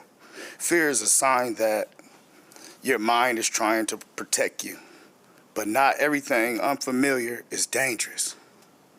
Learn to tell the difference between real threat and discomfort that leads to growth. And I'd just like to close with that.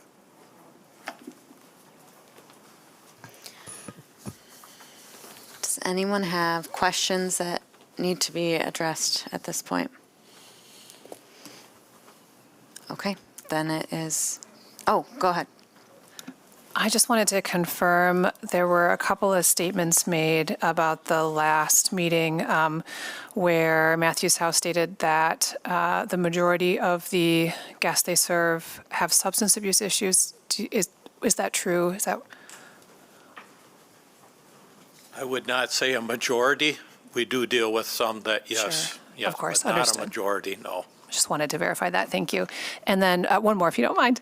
After hours impacts, again, a statement made that after hours, you're not concerned. I don't believe that to be true, but. They're either going to their camps, they're going to Maltrotter, they're going to Guiding Light, all these different places. So we do not see them around.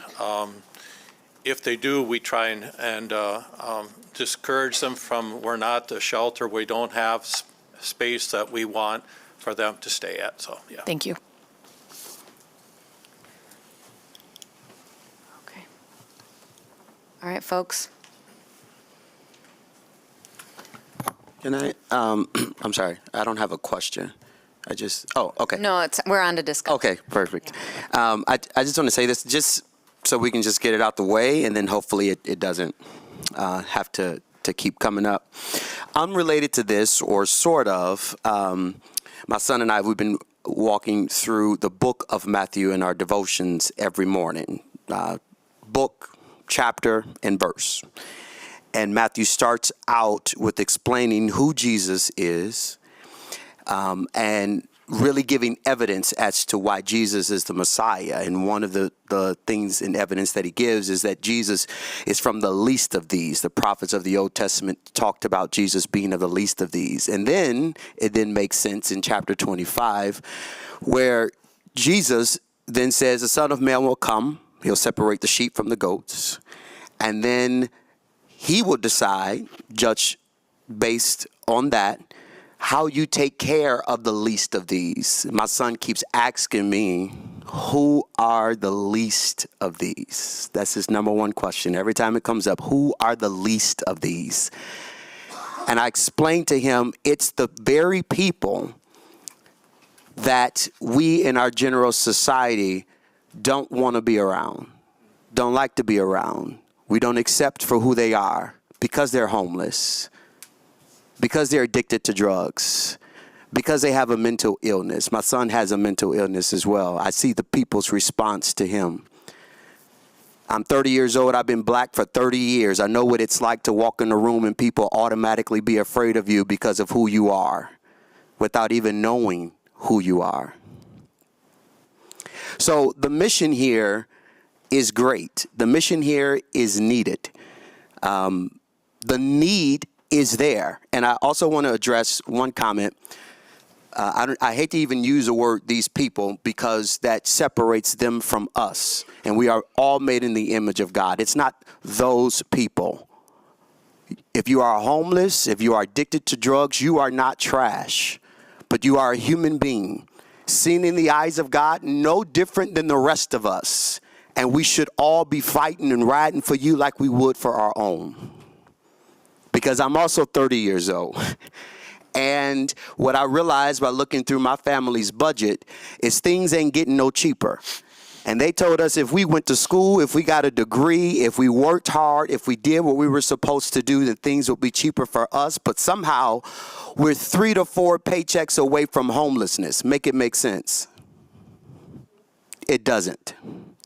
And so we could be the least of these if all doesn't work out the way that we want it to work out. So I just wanted to put that out there. I don't mean to preach because this is not a church and I'm not collecting an offering. So I just wanted to put that out so it doesn't have to keep coming up. This is a good mission. And for us, it's not for us to decide based on the mission, how good it is, how bad it is, or indifferent. We don't make the decision based on whether or not these are good people who are doing this, and I do believe that they are. Your crown is going to be heavy in heaven. And we can't make the decision based on who we like or don't like. And I'll also say, if you don't like homeless people, if you don't like people who are addicted to drugs, you don't like people of color, heaven will be horrible for you.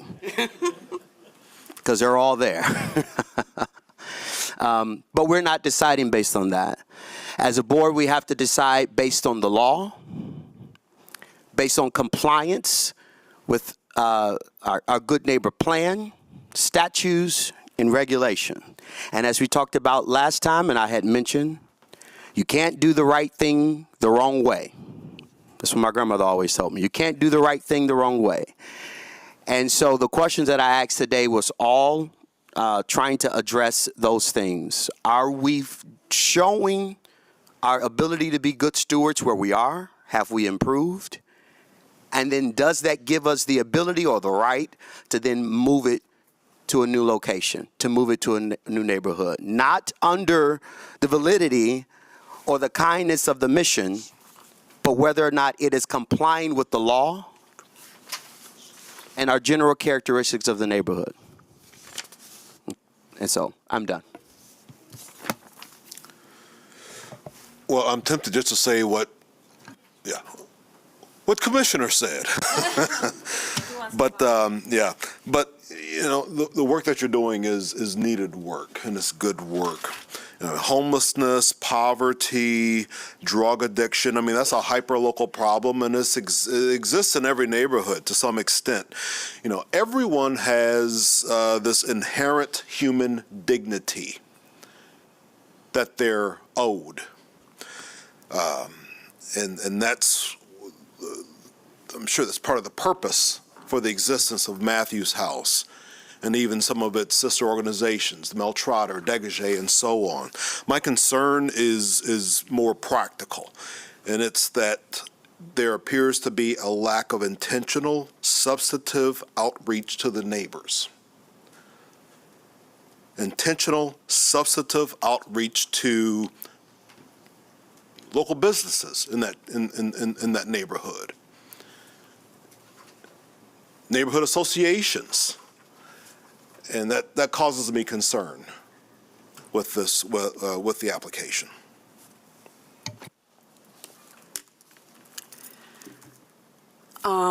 I did spend a fair amount of time, as you did in writing and as we did in reading.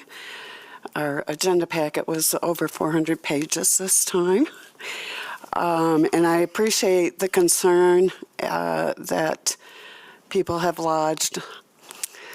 And I've been thinking about this all week. I'm going back and forth, but I have to tell you today that what I heard and what I know, having worked in social services, what I know living on Bridge Street and seeing homeless people and poor people, is that the problem is there. And the person who said that Matthews House is not the cause but the solution is right. You've all read that homelessness is going up.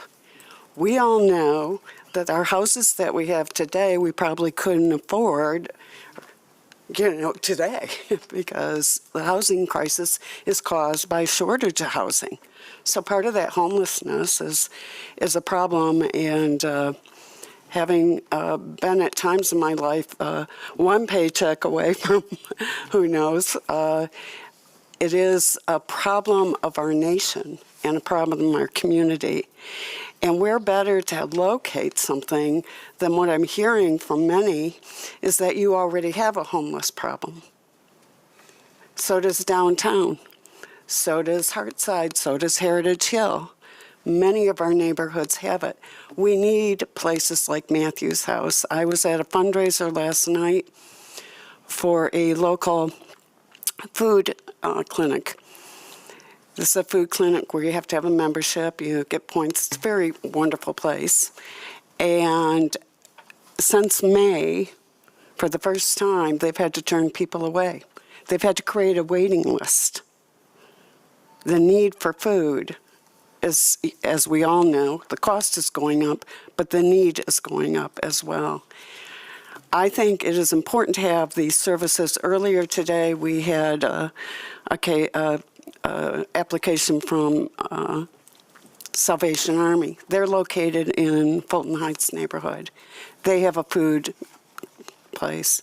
I think I'm optimistic in the move, because I think the move will facilitate better operations for the program. And I'm happy to see that you have somebody from Mel Trotter, which has a great reputation in organizing these services. So in my deliberation, my listening to all of you, reading letters from everyone, I think it benefits our neighborhoods to have programs for all of our citizens, not just a bar to go have a drink with friends, place to buy a burger, place to buy shoes, a church to go to. I think we also need services for those who are having a trying time in their life. And we probably all know somebody, family-wise or friend-wise, that's been in that situation. And I want somebody like Matthews House to be there for them.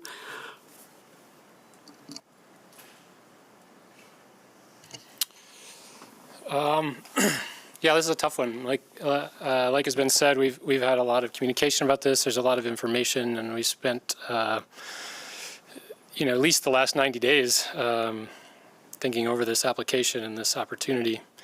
I think, what's clear to me is that the services are necessary. I believe, and I do believe that these services should be integrated into every community in our city, rather than concentrated in one area, because I think the need is everywhere. I'm somewhat disappointed in the applicant, in that I feel like we had 90 days to solidify and improve upon operations in a way that could have changed some public opinion about this application. However, also understand that, most likely energy was putting largely into serving the people, and it's difficult to do both. I am encouraged by Mr. William and your presence. I think that I believe that there's a true desire to be a better neighbor, so to speak.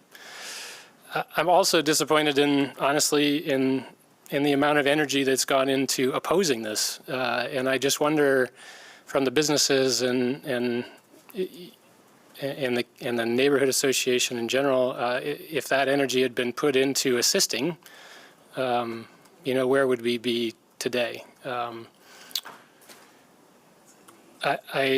I think we've heard a lot about strengthening the community. We've heard a lot about the investment that has been made in this neighborhood and in this community.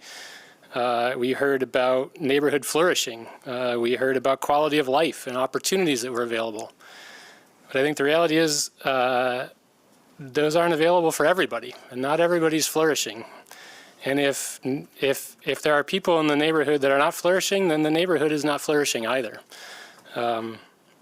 I think we need to consider every resident in the neighborhood, including those who are not owners of homes, including those who have needs. So I think for me, I support the application. I think that I think for the staff at Matthews House, I think if this is approved today, I think you have a long road ahead of you. You have a lot of work to do, because if this is approved today, it's likely going to be approved with some pretty strong conditions that if are not met, I think you're going to have trouble. You have a bunch of folks who are going to be watching very, very closely what you do. I think that, there's going to be a long road ahead to try to sort of repair some of the relationships in the community and to prove to the neighborhood that you can be a positive impact in the community. I'll stop there.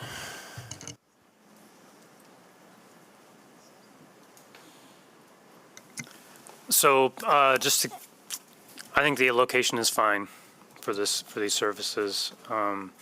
In the last 90 days, because from the previous hearing, was well aware of the neighbor concerns, I've done a ton of research on case studies around, my brain just stopped working, but places that provide like day-to-day or daily services, not overnight services. And generally what it all boils down to is it is a net positive on the neighborhood every single time, as long as it's managed well. The management is where it makes or breaks how it's perceived in the neighborhood and how it coexists in the neighborhood. And I share some of Commissioner Yonker's concerns in that this would be a lot easier if I think we weren't hearing such polar opposites around things are cleaned up and we've implemented a bunch of strategies, and then other people like the neighborhood organization saying there's a ton of room for improvement and we haven't seen these things happen. So it's definitely a struggle. I will say there's calls for service information that we were given by staff in their report. Calls have gone down considerably since the last time we met. And also hiring of new staff to help out and to potentially transition this program. Those are all moves that show progress and moving towards, especially experienced staff that has experience with larger programs. So I'm inclined to be in support of this, but I also agree that there's going to be a lot of work to make sure that this is appropriate for the neighborhood, and that because it really does boil down to whether or not it's managed well.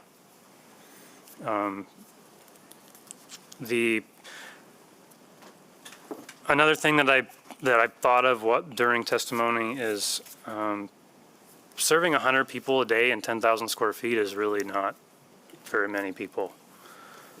When you think about restaurants or bars, most of the ones that I've designed have an occupancy of 99 people because they're not sprinkled. And you're talking about potentially serving 100 people with turnover every 30 minutes or an hour, depending on the services. So 100 people over the course of an entire day is not very many for a 10,000 square foot facility.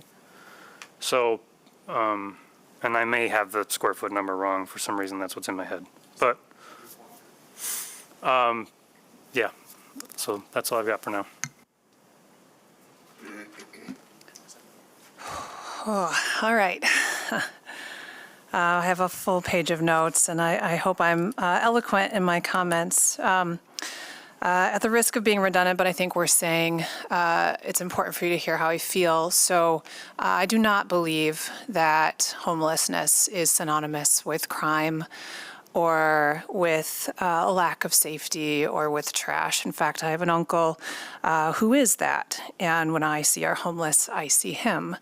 So I live on the northeast side of town, and if I were giving you directions to my home, I would tell you to turn at the Lazy T Motel. And if you know the Lazy T, you know that that would be maybe of concern if it was in your neighborhood, because you'd wonder about your home values. But I don't know if I could afford to rebuy my home, because in the last decade, it has tripled in value. And I just wrestle with so many of our misconceptions about what it means to be in service to the unhoused or the homeless. And certainly my time serving in Grand Rapids Public Schools showed me that the face of the homeless are our children who couch surf across the city, just trying to exist, let alone learn inside of our school systems. I share in the agony of the question, if not here, then where? Anyone that comes to us, I'm certain we would have this balance of pro and against. So it is not easy to sit up here and discern what the right decision is. In fact, when I missed the last meeting, I was in Indiana. I'm a nonprofit executive director, and I was among others where I was in a training, and I was sitting at breakfast and talking to a fellow nonprofit executive who does this work in Indiana, and I was telling her about the case that I was missing, and I said, what does it take?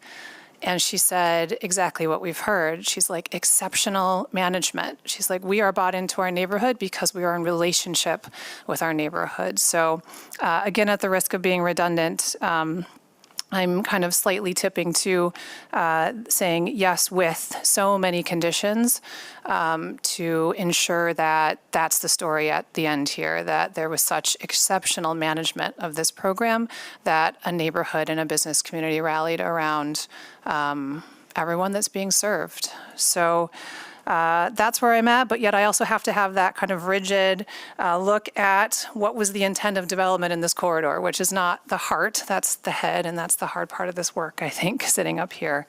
The intent was retail and housing and restaurants, and that's the push-pull of this decision ultimately. I'll stop there. Nothing like going last, but you know, there's a lot of great commentary up here. I think first I'm struck by Will's presence today. Wasn't at the last meeting, and you know, very sharp and learned person with background from Mel Trotter, and seems to be a very positive, you know, aspect to the management and capabilities of the organization. But you know, it's maybe a little too late in the game at this point. You know, in the 90 days that they had, seems like it might have been a little bit too high of a bar. And so I struggle with, you know, how much time it's taken them to get this far and to get him on board, and to, you know, just the last few weeks, maybe seeing some impact. You know, the if not here, where thing is really a tough question. I think everybody agrees that we need organizations like Matthews House, and we need to help the least of these. That doesn't make this location the right choice in all cases. Like Jen said, it's, you know, intended was mixed use and residential density that is needed in the area. This is not solving that problem either. So, you know, doesn't make one problem more important than the other, but both problems can exist at the same time. I struggle with how many requirements we can put in line to feel comfortable approving.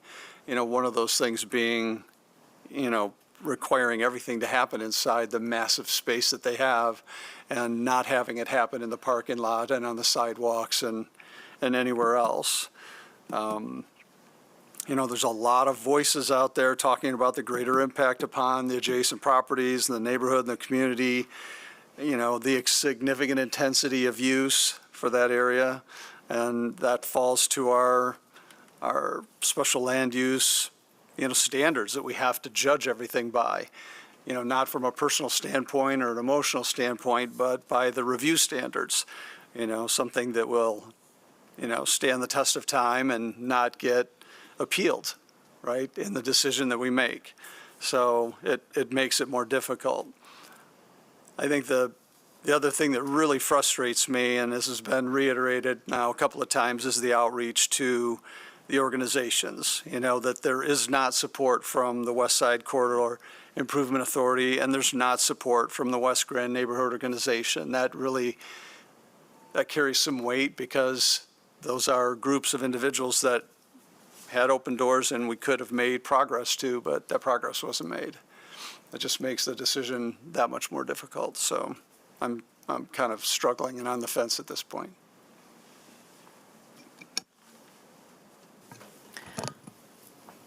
Okay, well, I'm not going to reiterate what everybody has said, but I do think in order to make progress toward whichever motion someone decides to make, we should talk about potential conditions if an approval motion were to be made. I'm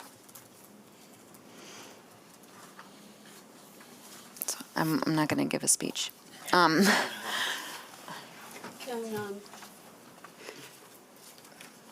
Kristen, can you go over the kind of conditions? We've got the good neighbor policy, and they have to follow that, I know.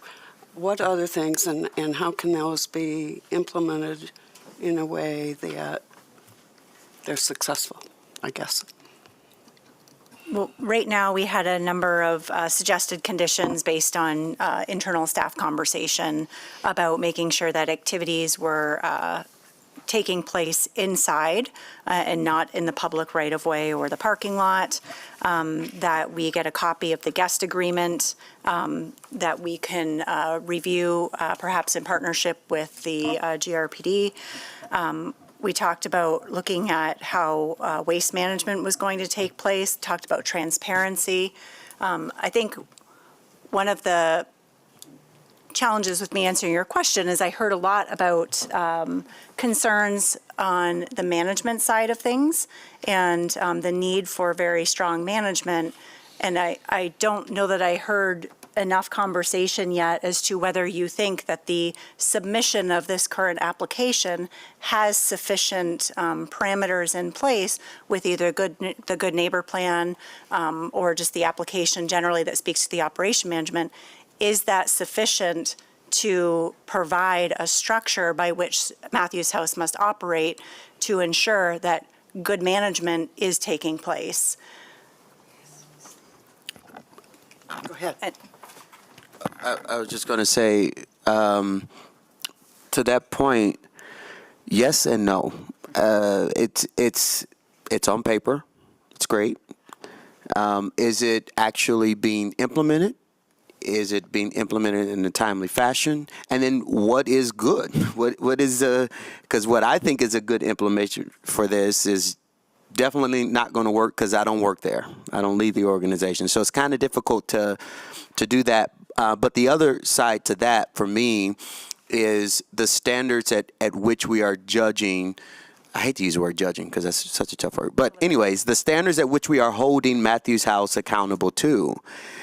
Yes, we want them to have a good management plan. Yes, we want to make sure that activities are taking place all inside of the building and not in the parking lot, not in the middle of the street. But this is a place that serves homeless people. This is not a prison. They can't control whether or not two people walk away from their building and loiter in front of the house of somebody 2 blocks away. It's a privilege, and it's amazing that they're willing to help with that through the hotline and things of that sort.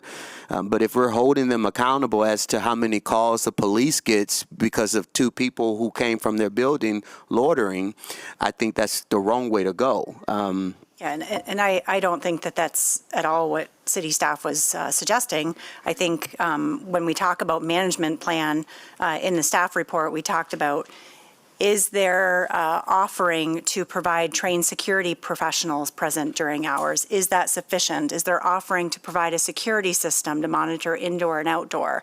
Is that sufficient? Twice daily for litter sweeps, is that sufficient, or should it be 3 times? That's the kind of management structure that I guess I'm alluding to make sure, do we feel that having trained security is necessary? Or are there things missing from that good neighbor plan or that offering? Are there elements missing that should be added either as a condition of approval by the Planning Commission? I guess that's where I'm going. In that light, I love that. I love that the conversation, because I think it helps for all of us to be on the same page when we're talking about whether or not we're going to agree with it. And in light of that, I 100% agree with that.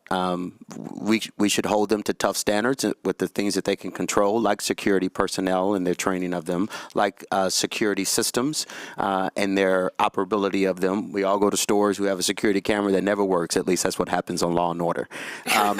We don't want that to be the place or be the case with Matthews House. We want cameras that actually work, that you can review, and things of that sort. So yeah, in light of that, I think that is adequate, that we hold them to that standards, that we have it written out, and then, of course, a violation of those standards would be a violation.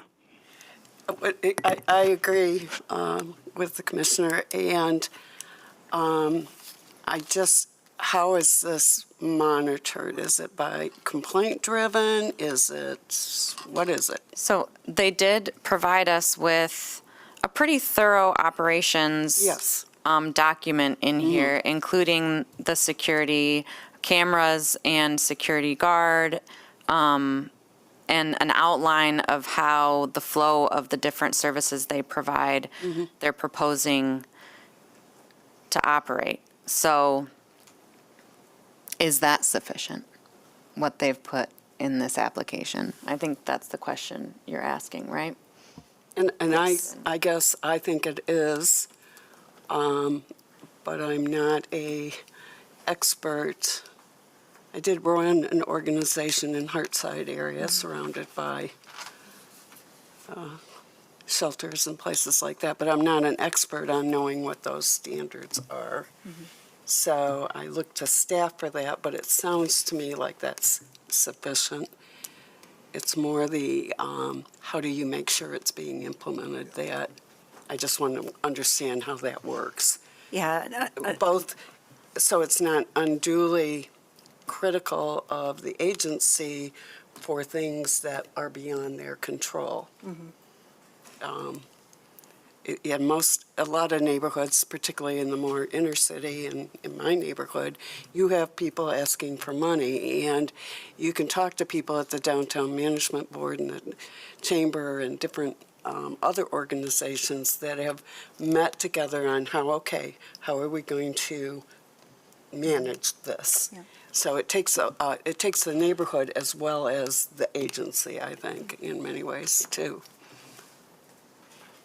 Yeah, there isn't, because I looked, I could not find any best practices of how to run a social service facility with these amenities to serve unhoused communities. And so we've done the best we can to help Matthews House put together elements of the Good Neighbor Plan or their operation plan that we feel would be helpful towards mitigating impacts that have been raised, that have been witnessed and experienced in their current location. So our question to you is it sufficient? Does it contain all the elements that you believe should be included in order for them to operate successfully? That's not the same thing as saying individuals leave the facility and walk 3 blocks away. You know, there is that level of separation there.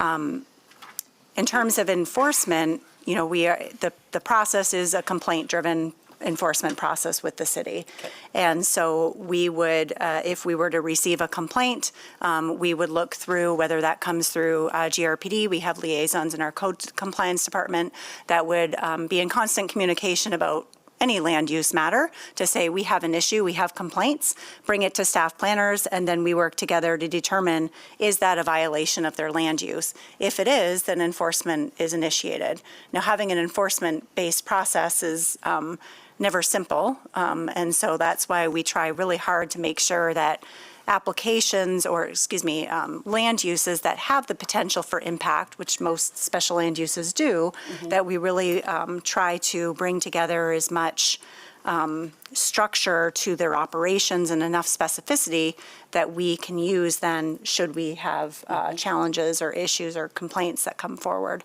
So there's that piece of it, but then there's also this particular location in this building on this particular property. The fact that there isn't additional land available around it, unlike you mentioned Salvation Army, for example, in Fulton. There's a significant amount of land available on their property that's under their control, where where perhaps loitering might take place that has a different impact than if it were on a public sidewalk or in the adjacent property. So those two separate issues. One is the location, and in addition to the land, whether it complies with the plans and that have been put in place, the vision master plan for this area, understanding that there was a lot of conversation about retail, about residential densities. So the weight of the Planning Commission is to evaluate whether or not this particular proposal is appropriate for this location in light of the plans, with the structure in place of their operational elements, and then that decision gets made utilizing your standards. And I believe that they do. I believe that what you put up is both, common sense, but also response to concerns about their current operation. Just a curious question. Is the hot response information, when people call that line or email, is that information shared with GRPD, or does it go through GRPD, or is it shared with the staff, Planning Commission staff? That hotline is not the same thing as the city's hot team. Okay. So separate those things. Yes, please. That was it sounds like an offering that has been made or implemented, at least in part, by Matthews House, so that if there are concerns, that individuals have the ability to communicate directly with executive leadership at Matthews House. Got you. Quick search on the website, when I scrolled down, I did see that there was a call to hotline, Good Neighbor Hotline, I think it was. I only saw the form that could be submitted. I didn't see an actual phone number, but I didn't, peruse the website extensively here. So there is that. Then, of course, separately, there is the city's hot team, which is perhaps serving a similar population, but not the same mission. Okay, that's really great clarity, because I kept thinking they were one and the same. So you could contact the hot response, I should probably name it that, the hot response from Matthews House, and that information is not shared with the Planning Commission or the GRPD. That information would not be shared with the planning department. At least that's not what it is set up to do. I don't know whether there would be overlap. I think it depends on the nature of the concerns, whether an individual might choose to call the Matthews House hotline to report concerns with behavior or issues pertaining to their site. Presumably, if there was some safety concerns, that would also be contacted. They would also contact GRPD, but they're not the same. Right, okay. Thank you. Can you remind me, and again, that's just maybe that I'm new and I'm not remembering this quite correct, is there a zone district that allows for social services, or must a social service organization always come for special use permit? Let me just pull up that section so I can speak intelligently to the commercial zone district first. I believe so. I was going to say, I believe that social service facilities are permitted in the downtown zone district. Just trying to get there. Okay, yeah. On the downtown zone, I'm sorry.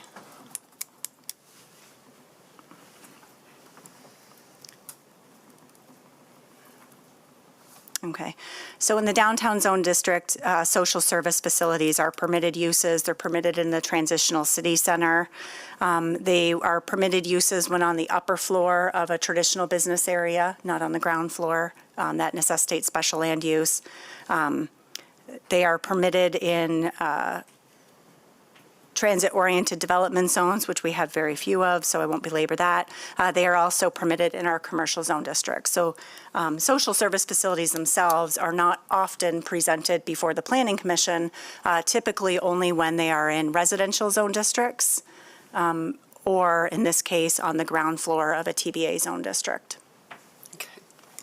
So if this proposal was for a second floor, if it wasn't on the ground floor, it would be permitted by right anyway? I would, yeah. But it's with director. With director review. With director review. We need the same information that's being presented to you. Yeah. Okay. It would be a permitted use, so it would not be presented before the Planning Commission. That's interesting. Yeah, I didn't know that either. Yeah. Now, keep in mind, social service facilities is a broad category. So right now, we're talking about a social service facility that provides services to the unhoused community, but there are numerous social service agencies, and the zoning ordinance doesn't differentiate between who's being served, but rather just the general land use. So churches, many of which open their doors for lunches or dinners or things like that for needy people, that's not considered a special, I mean, that's separate Yeah. from this. So So- they're sort of under the umbrella of churches, so they don't need to do this. Will it, I mean, get permission. in true zoning administrator fashion, it depends. So it really is specific to what location we're talking about. In most zone districts, religious institutions generally are special land uses. And where we have special land uses already established, then the details of what social service amenities or ministries might accompany the religious institution can just be a judgment by city staff about whether or not it, quote unquote, increases the intensity of the use. And so there have been times where we have said that's an increase in the intensity of the use. It's in a residential zone district, and therefore it needs to come before the Planning Commission as an expansion of the religious institution, understanding that it is perhaps ministry. I'll let you be the keeper of the rules. Yeah. Thank you. In most times, it would come before the Planning Commission. Thank you. Okay. I think so I said I wasn't give a speech, and I'm probably still not going to. But I'm also trying to just look at our standards and how this case addresses them, or how this use in this location meets them or doesn't. And because I think we all agree that the services are needed, that they will be increasingly more necessary with what we have going on with cuts to benefits, et cetera.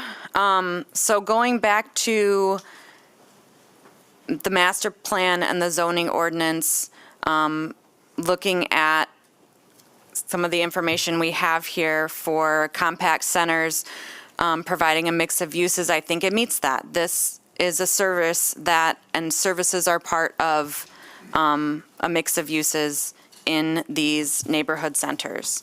I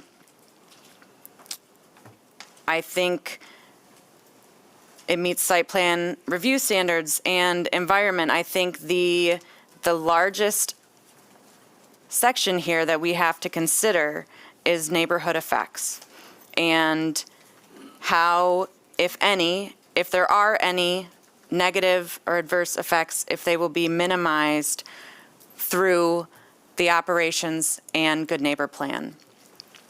And go ahead if you want.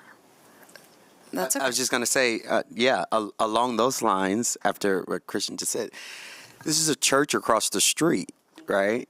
So if the church decided that they wanted to open the food pantry, they'd have to come here, right? Because that would, it could. It could. It would really depend on the scale and The scale. details of that. But Okay. yes, it definitely could. Okay. So we're essentially holding Matthew's house, or this proposed location, to the same standards we will be holding this church to.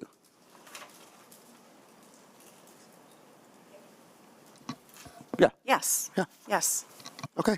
So the proposed use will be compatible, harmonious, and appropriate with the existing or planned character of the use of the neighborhood. There's a church right across the street that we are holding to the same standards. So I think in terms of it being harmonious with the neighborhood, I think this fits. Open to difference of opinion, but I think it fits. If the church was to do the same thing, being a social services organization or religious organization, then they'll be back here before us. We'll have this conversation about the intensity of the use of this building, this church, and so we get the same outcome here. Yeah, I think, any similar use in the same zone district would be treated the same, right? That's equitable, equal in how it's treated. I think that the rest of the statement, though, of the standard is really important, that talks about the future planned character. So it's not just the fact that it will be treated equally if the church were to expand and add ministries beyond perhaps the intensity of its current use. I think it's a little bit more than that. I guess I should point out the premise of that, for me at least, was that at least I choose not to believe that this church has never had a fish fry before, and I choose not to believe that this church will never serve food to the poor in the future. I choose to believe that at some point this church is going to serve food to people, because that's at least what churches do. So, yeah, in light of that, I think this is okay. Yeah, and going back to the discussion of this being in a residential neighborhood, their current location is in an even more residential location. This building, if we're talking about low intensity of 80 to 100 people a day, as Commissioner Swem pointed out, like the square footage of this building does allow them to have everything inside, even the medical services. That would be possible as well. So they wouldn't have to do something in the parking lot.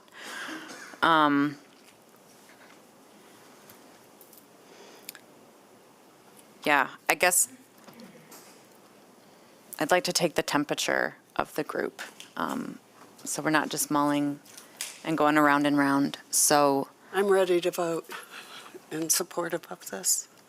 And the way Others? we've got the conditions outlined.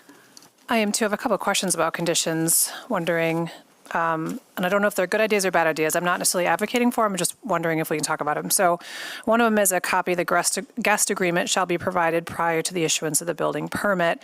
I'm wondering, for transparency's sake, if we could also ask that it be posted on their website publicly so that neighbors and business owners could know what that agreement is.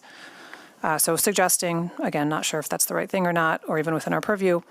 And then just wondering about outdoor queuing, which you heard a lot about. So is there some compliance where we could have a plan to eliminate outdoor queuing to encourage pedestrian traffic in the business district? I don't, Mr. Hooker, I'm sort of looking at you because I'm a little bit, I want to say we can prohibit outdoor queuing. I just want to be careful with the fact that that it would be public property. And so if individuals were standing there, I'm not sure that. That could be a gives us- condition for the property, the parcel itself, but obviously not the public right-of-way. Yeah. Understood. Okay. So the only opportunity I think that could queue is through what I think is more of a back entrance. But I don't believe that we could put a condition of approval on no queuing on the Leonard Street because that is public property, Okay. public right-of-way, pardon me. Understood, yeah. I was looking at one of the reasons why we might deny is because of external queuing, so I was wondering if there was a way to get to accepting and managing that concern. Okay, maybe not. Maybe because in the operations plan, they say it'll all happen inside, that could be something they could be held to if Yep, that makes sense. a Thanks. complaint happened. And that proposed condition number 2 speaks to all activities occurring indoors. Mm-hmm. Yeah.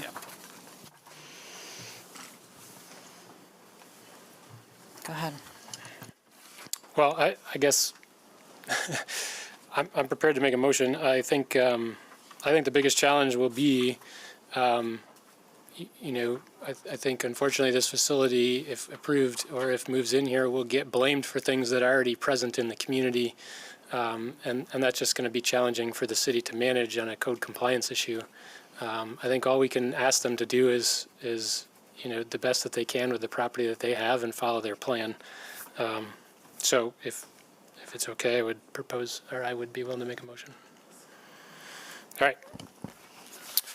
Now therefore, be it resolved that the Planning Commission approves the special land use and site plan request of Matthews House Ministry to establish a community resource center and day center for individuals experiencing homelessness at 1050, aka 1054 Leonard Street Northwest for the following reasons. The proposed use will be consistent with the purpose and intent of the master plan and zoning ordinance, including the zone district, because the use will support the recommendations of the 2024 Bridge to Our Future Community Master Plan to support compact centers that provide a mix of uses. Vital Business Districts 2A. Will support the intent of the property's neighborhood center designation in the future land use map by reinforcing a pedestrian and transit-friendly environment in a compact area and promoting a mix of small-scale retail, service, entertainment, civic, office, and residential uses to enhance the vitality of surrounding neighborhoods. Will be consistent with the recommendation of the West Side Area Specific Plan to respect the historical storefront character of the West Side, and will improve quality of life in the city by providing a welcoming, safe, and supportive space for individuals in need of services. 2, the proposed use does meet site plan review standards of section 51208E because the existing site layout and building elements reflect the requirements of the TNTBA zone district, and the proposed building ingress and egress on Leonard will help activate the retail storefront and support walkability of the neighborhood. 3A, the proposed use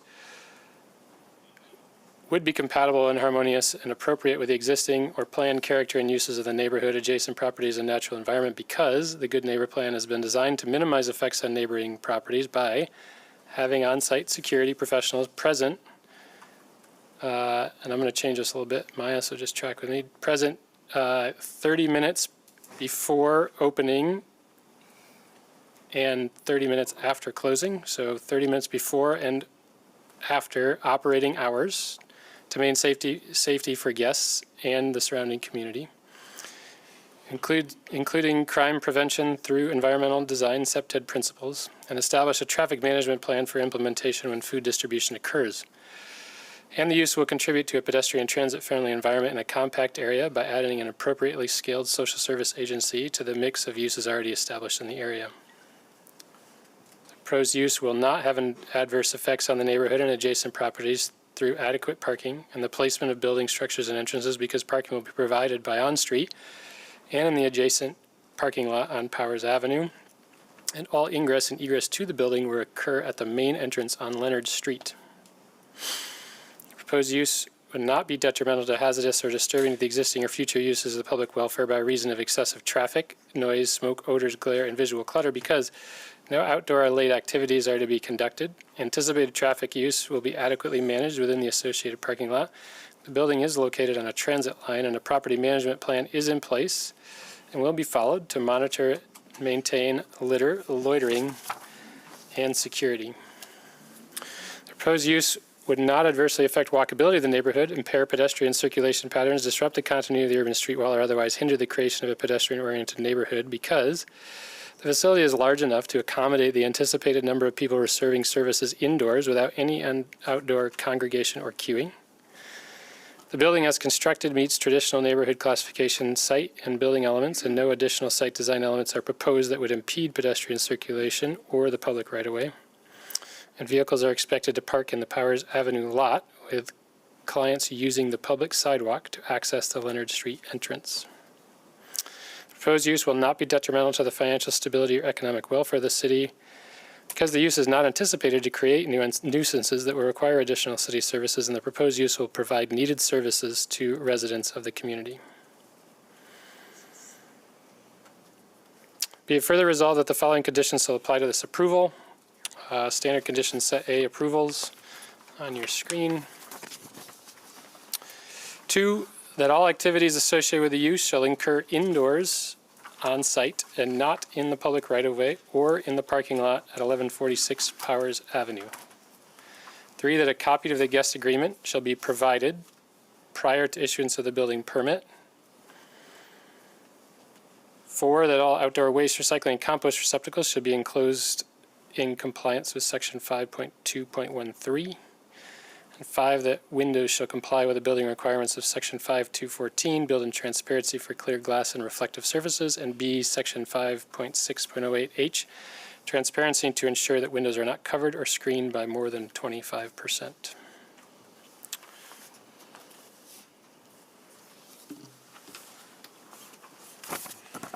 Support. Okay, I have a motion and support. Any additional discussion? Did you want to add that they post that agreement on the website? I don't need Say to. no. Okay.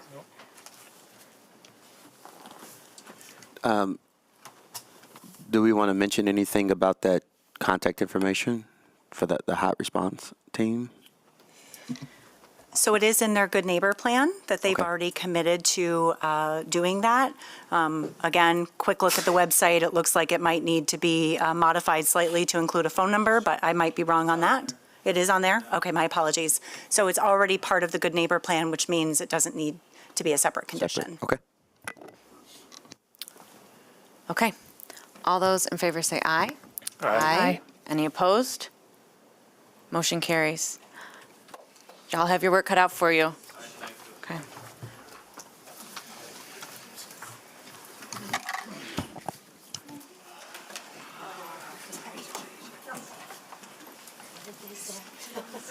It's going to make it a little tough on me, but I'm happy.